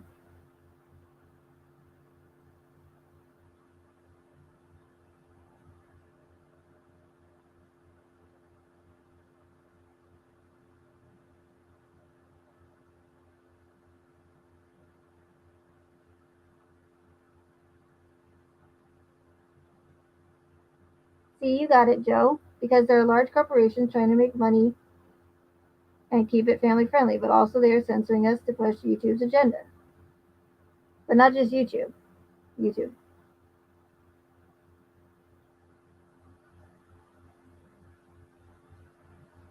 Okay, Forrest. Thank you for being here. Appreciate it. Thanks for modding.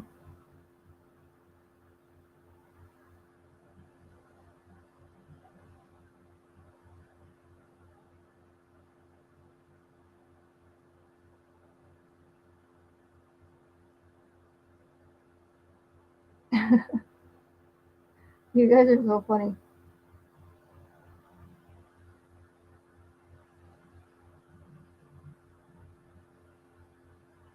Google doesn't own YouTube anymore, Miss Ladybug? Who is it?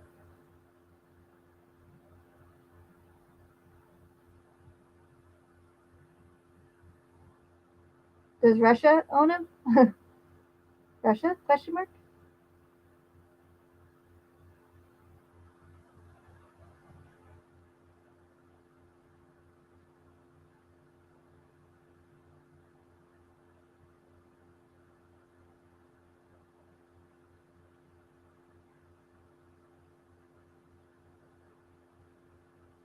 Okay, Joe. Sorry if we butted heads there, but it just seemed like you were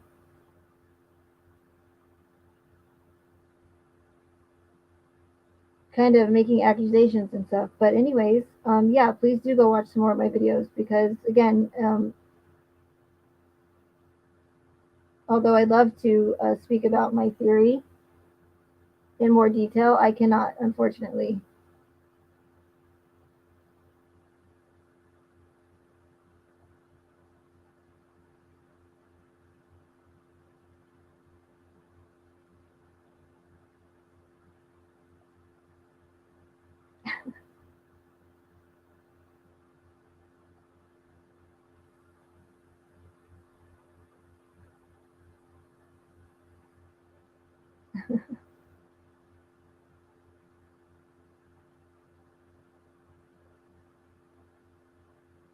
If I put any more words on the blacklist, you guys would be timed out for everything. I only have 4 words in there, and they're not even the ones that you guys are saying.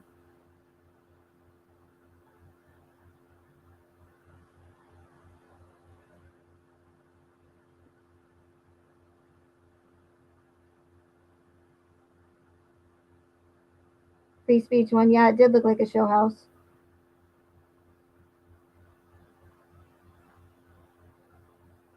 Oh, Jen Madison, I didn't put that one on the blacklist. Probably should have. Not that it, not that it follows the words I put in there, anyways.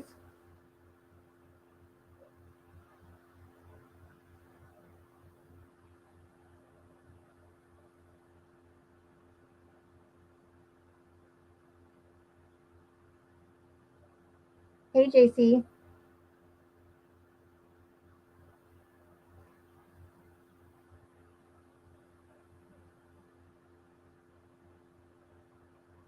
And Alma says, not trying, they are making money. Yeah, exactly.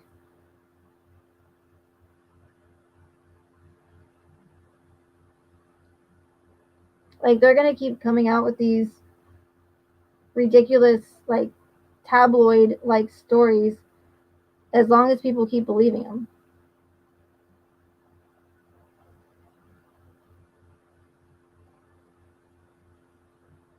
So by, just not thinking for yourself and believing all these stories that come out and these, it's, I mean, it's literally turned into like a circus, this case has. But again, people just soak it up and they just believe everything they hear, even though it's all hearsay.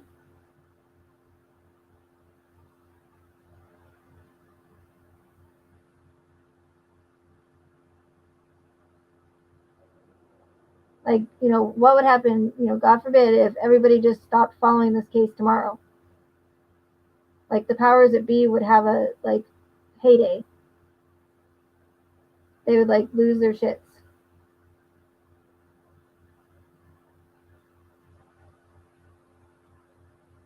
No, we can, Shan. I'm down.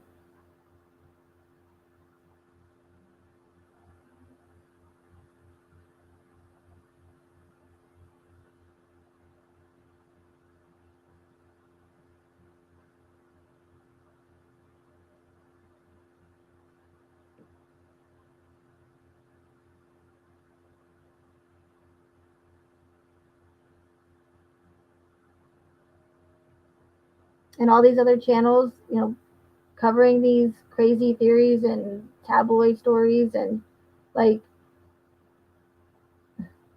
they're going to just keep throwing out every single theory in the book again. As long as people keep believing it, they're going to milk this case for everything it's got.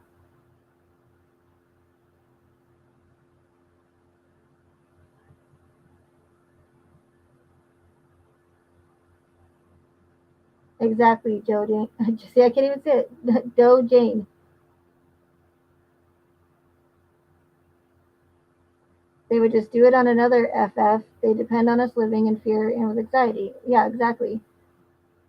They want us always to be in fear and, not to not trust anyone, and they only want people to trust, the government and law enforcement.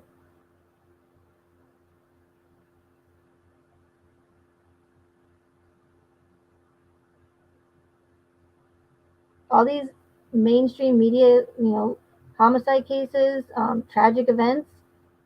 Uh, look out every time one of these events happens, because there's always going to be an agenda. There's always going to be a reason for them, or agendas.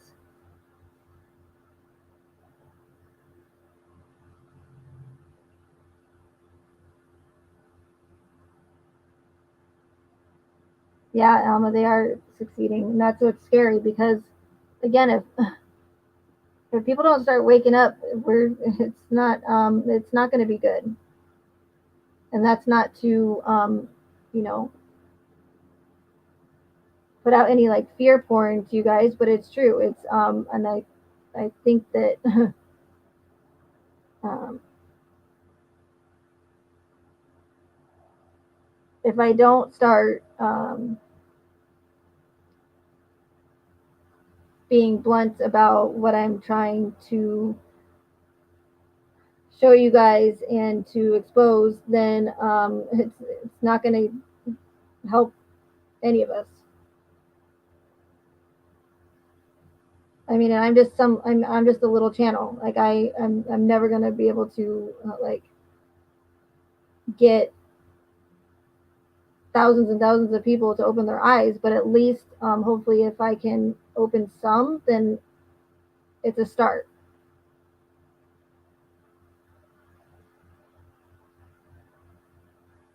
And again, I don't expect everyone to just believe what I'm saying, because it's, with the psychological aspect of the whole thing, and going 2 years into it now, like they're already so conditioned into the case and invested in the case, and or for any other event. Like, I don't expect everyone to just believe me, but even if I can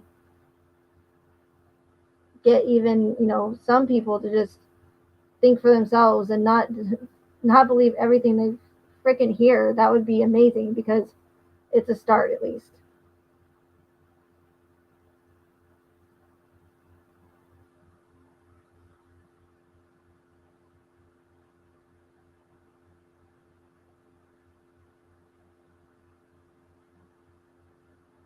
I mean, these other bigger channels that have been covering this case, like they could be doing like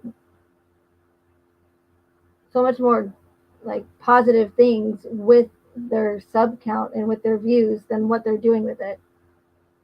And that's disappointing and frustrating at the same time, uh, because I almost feel like it's just all a waste what they're doing.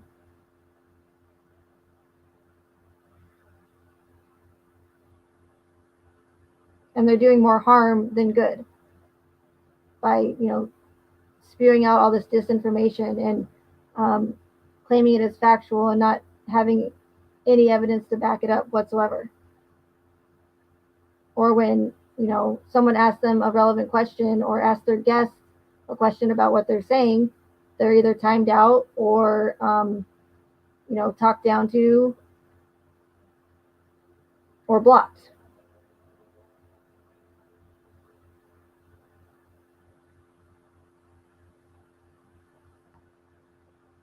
Yeah, it is all about money, no matter if it's the ones controlling the narrative or if it's the ones that are going along with the narrative. It doesn't matter. And we all know that this case brings in views. Well, for most people, but and as long as it keeps bringing views and viewers to their channel, they're going to keep covering the case.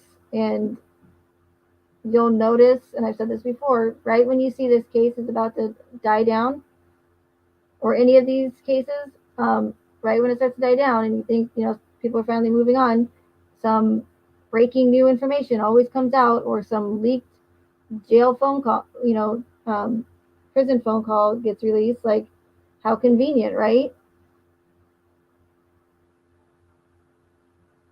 Because once they do that, it gets people to start talking about the case again, uh, start diving down all these rabbit holes, trying to figure everything out and solve the whole case, which is just, it's never going to happen. It's not. I mean, we can discuss this case 20 years from now. It's impossible. With the amount of information they gave us, you can't solve a crime with like only half of the evidence. And not only that, but we don't even know if the information that they gave us is even true.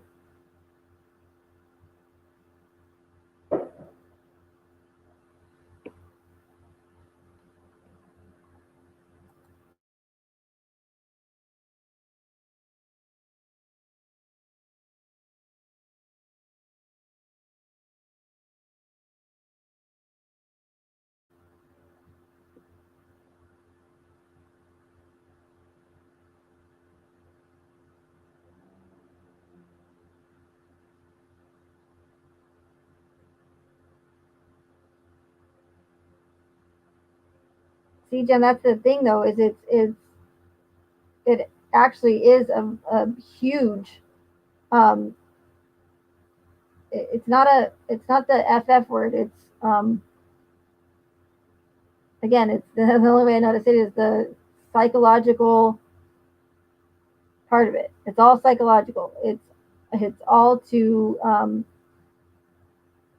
sway opinions, to distract, to get reactions, to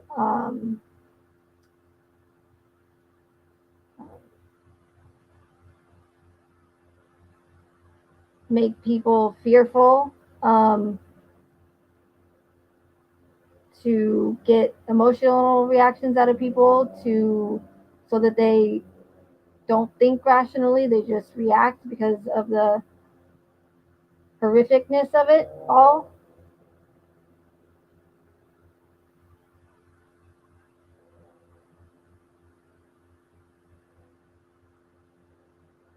That's a big part of it, Miss Ladybug. Yes, follow the money.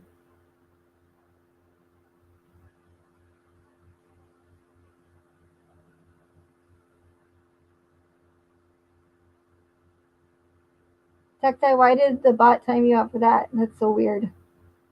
Sorry about that, guys. I don't know why it's like timing everything out.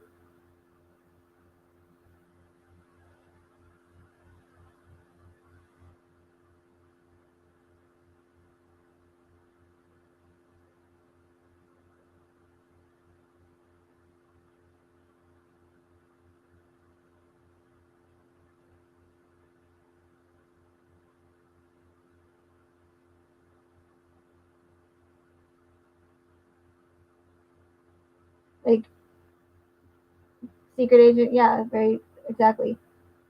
Secret agent says the first thing people do is attack their character and discredit them because they don't want to be exposed, but there is so much truth being told within Chris's life. Um,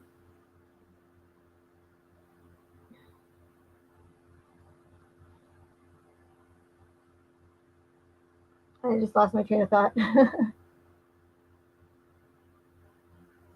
But yes, great point, secret agent.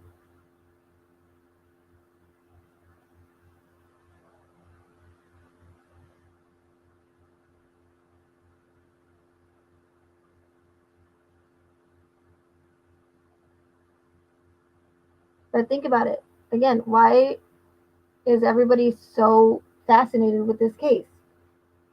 What keeps pulling people in? Why this case? Why does nothing add up? Why are there so many holes? Why is there so many inconsistencies? Why are there so many uh, coincidental moments where it's like, that's pretty, what a coincidence. That's pretty coincidental, right? Why does everything seem so perfect? Why does everything fit exactly? But then it doesn't because there's so many holes. They purposely leave out information so that we will bury our heads in the discovery and try to figure out all the unanswered questions that they left us with. They don't want us to be focused on what's going on around us.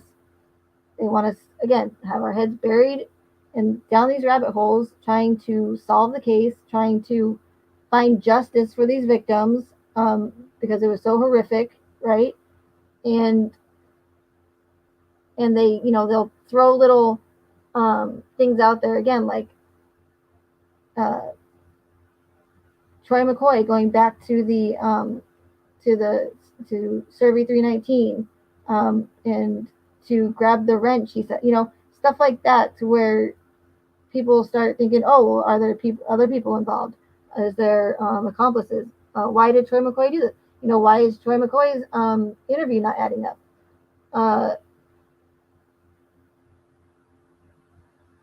The reason why this case doesn't add up, you guys, is because it's exactly what you guys have been saying over and over again, that the bot is not blocking out, by the way.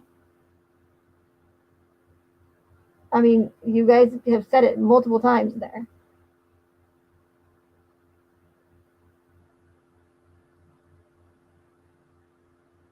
And if everybody knew that from the beginning, that that's what this case was, then it wouldn't be very good. It wouldn't be a very good one. And they should probably get new people to orchestrate them, because, but that's not how they work.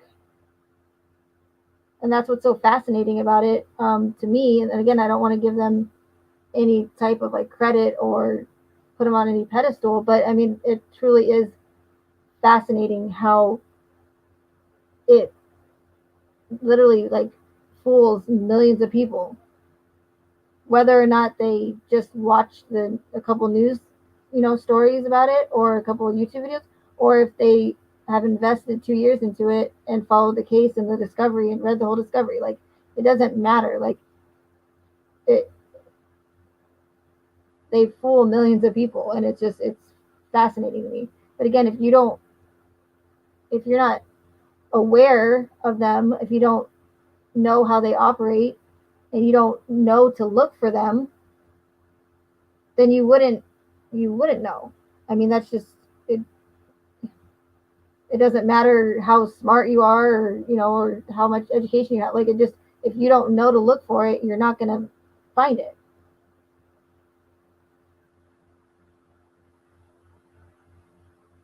And I'm a perfect example of it, because when I first heard about this case, I didn't immediately say, "Oh yeah, that's what it is," because again, I wasn't expecting it. It didn't even cross my mind that they went there with these homicide cases. But then, once I started recognizing those characteristics that I've been telling you guys about, that's when I stopped and said, okay, wait, hold on. Like, what's, hold up. It's a 22. um, that's when I said, okay, something's not right here, because why are all these characteristics that I've seen in other of the types of these same events, why are they popping up in this homicide case? Like, that's weird. But once I started noticing and recognizing them, that's when I actually stopped and thought about it for a second and thought logically and said, okay, maybe what they're telling us and what they're showing us is might be something, there might be something different going on here. And it made me look at the case from a different perspective than just with my emotions, and it made me think logically. So that's what that's why I want you guys, and that's why I go over and over again these characteristics, because, and I know that it's repetitive, but it's just so important, because again, if they're not going to, as long as it's working, they're not going to switch up these characteristics or these patterns.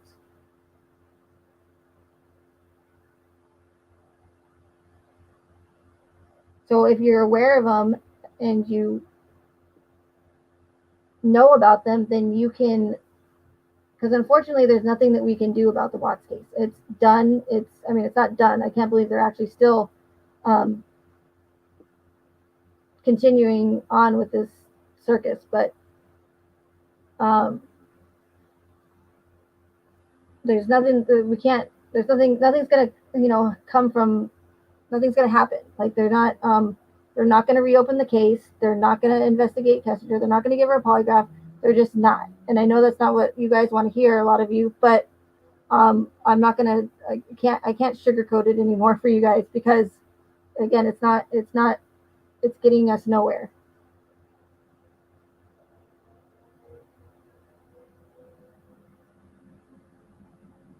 But they're never going to answer any of these questions, any of the inconsistencies. They're just not. Period. But if you listen to what I say and you remember these characteristics that I keep telling you guys over and over and over again, take that information and use that information in the future and look for them in other homicide cases, and not just homicide cases, any of these mainstream tragic events.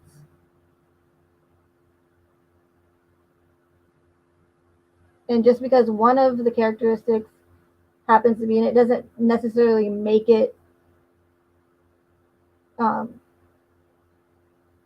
type of event, but at least you can be more aware and be like, okay, well, that's one. And then once, if another one comes up and another one comes up, then that's when you can start to go, okay, something's up here, because these are the same characteristics that Megan told me about.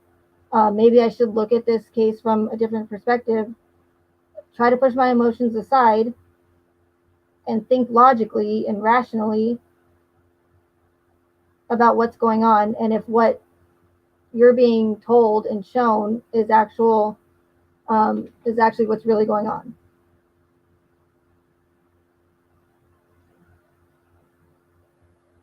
So although I can't fully provide a source and evidence for everything that I'm telling you guys, it could, because they've made that impossible for us, because they've scrubbed it from the internet. So anything, a lot of what I could have used as evidence is gone. Or if it is up on the internet, it's not there for long. But my evidence is you guys using these, what I'm telling you, in the future with these other events. And I promise you, if you remember them, things are going to make like a whole lot of sense. And once you know about them, they're usually fairly easy to spot, because they don't hide it. They don't, they're not trying to hide it at all. I mean, they're literally telling us what they're doing before it happens.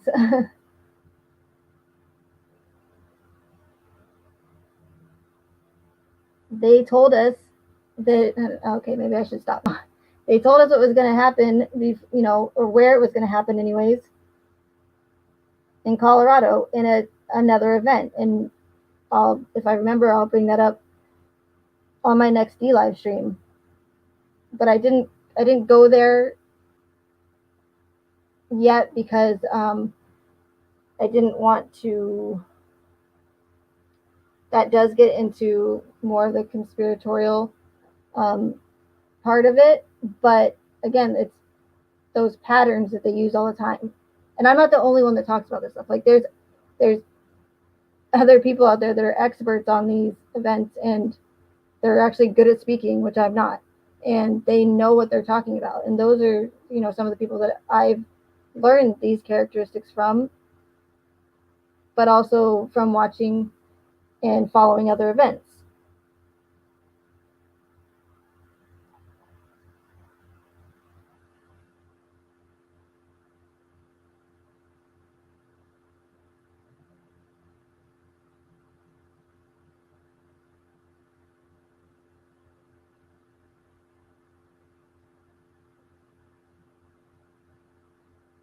You guys are still fighting with the bot, I see.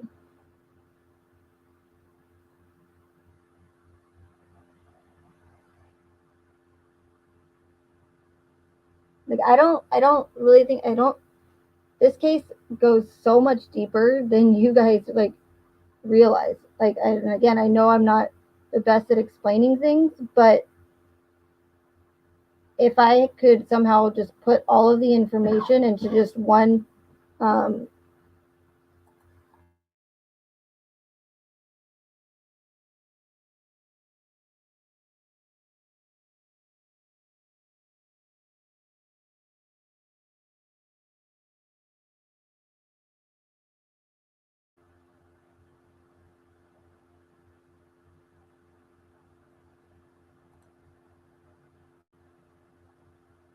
if I could just put them, into just group them all into. I think that's why I have trouble explaining things sometimes because there's just so much information that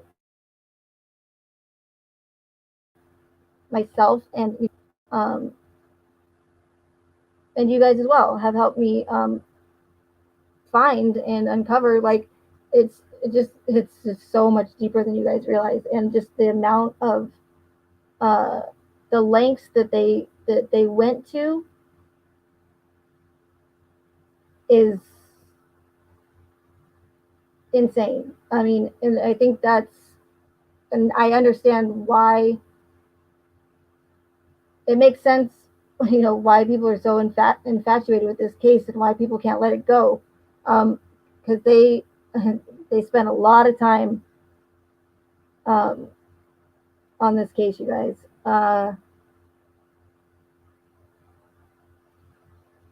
But there's just so much. I mean, just how they just incorporated everything into it is just it's insane. Um, and there's just so much that I've uncovered, like just here and there. That's why like a lot of my videos are just kind of like a little bit here and a little bit there, because I just kept finding more and more and more, and I'm still continuing to find. And I'm almost done with the video. I'm hoping it will be out by tomorrow, but it's just so much information, and it's so deep. Then it's just crazy. But that being said, it's over almost 3 hours now. Jeez. And you guys are fighting with my bot. You guys are ganging up on him.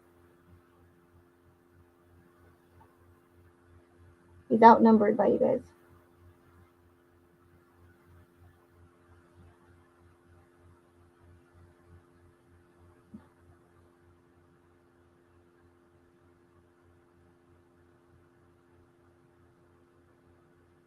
Whitney King, yeah. Also, anyone peep how in the peep? I don't know how in the lie detector footage they didn't edit out his entire social security number. They didn't. I didn't know that, but they didn't edit his or redact his social security number from the discovery either.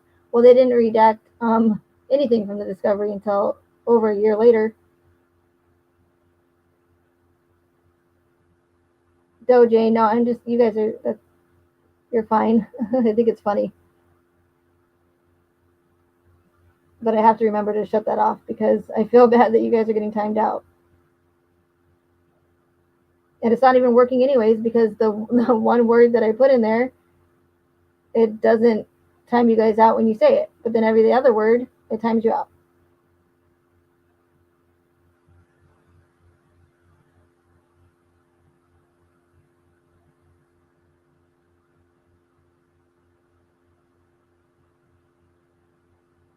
Miss Ladybug, there's multiple agendas for it.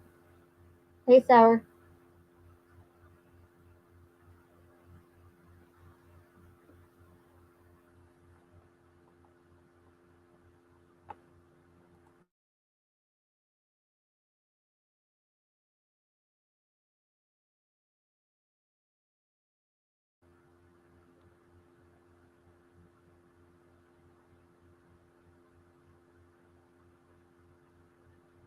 Like all these events, Miss Ladybug, they're all going to push a certain agenda or agendas.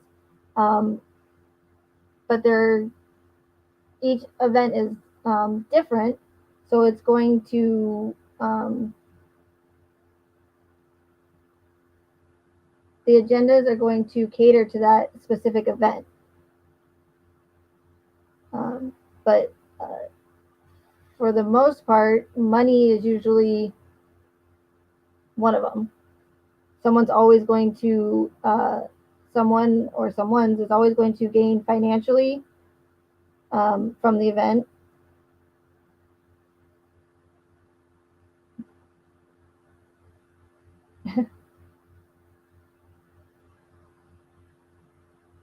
Yeah, Adelina, I don't know. I'm not sure what's going on. A lot of time and out going in here.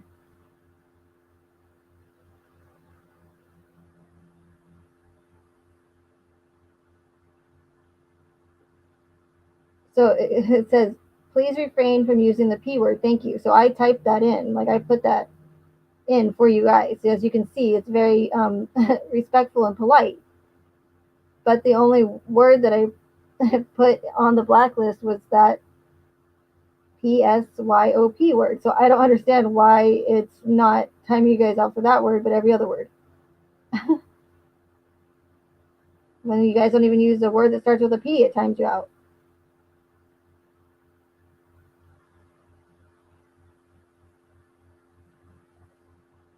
Yeah, Jenny Mae, that's a good point. No autopsy photos. And it's not even just the autopsy photos. There's like no evidence. Like they haven't shown us any evidence that proves anything they're saying.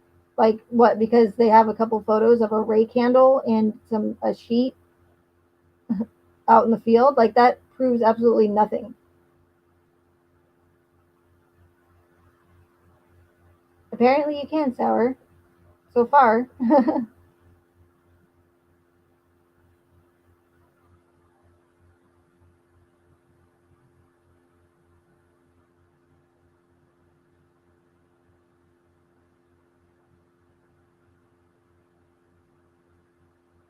But yeah, so if they, but what, back to what Jenny Mae said, if they fail to provide any sort of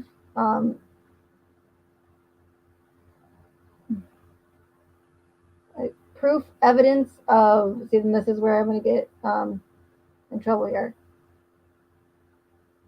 If they fail to show any evidence of victims, that's a huge red flag.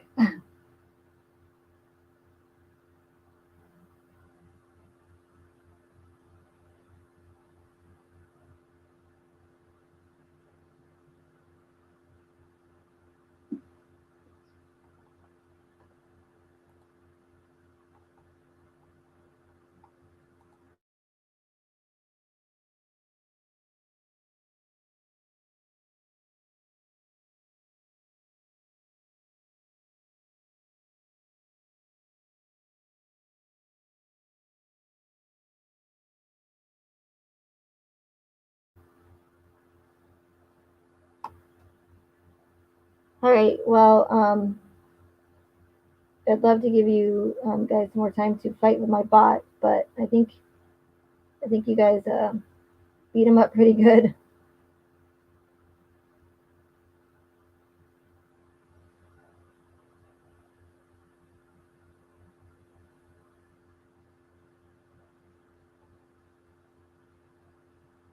Secret agent, I believe that they are. I mean, they're obviously real people. Um, I don't ever believe that it's their actual identities or their real names.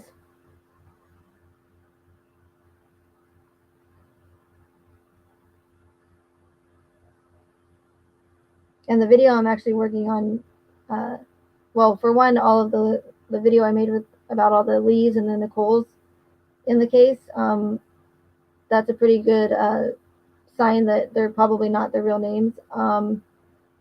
But the video that I'm working on now will further show why I believe that it's not their real identities.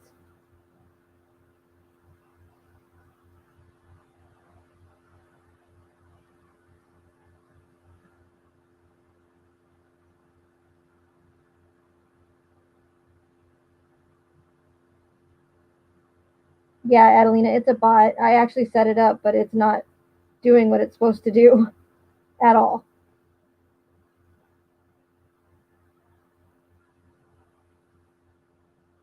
Yeah, genuine. See, that's the craziest thing about it is you would think that people would be happy to know that that might be a possibility, but but it actually is the complete opposite reaction that you would think. Oh no, Saturday, you're fine. I think it's funny.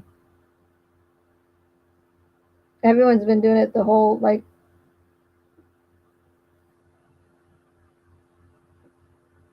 last half of the live. So plus he deserves it. He's timing out. He's timing you guys out. That's not cool.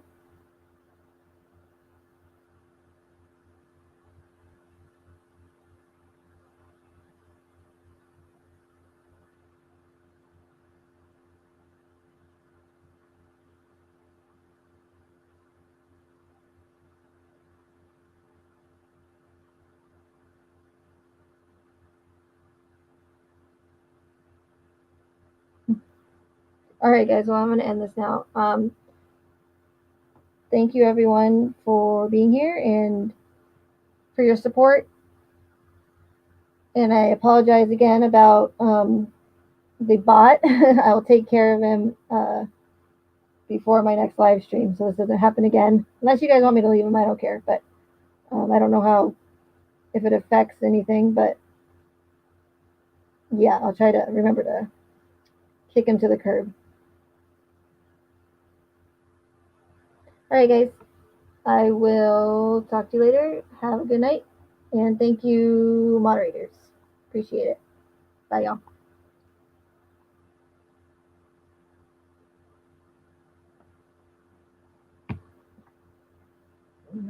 Mitch.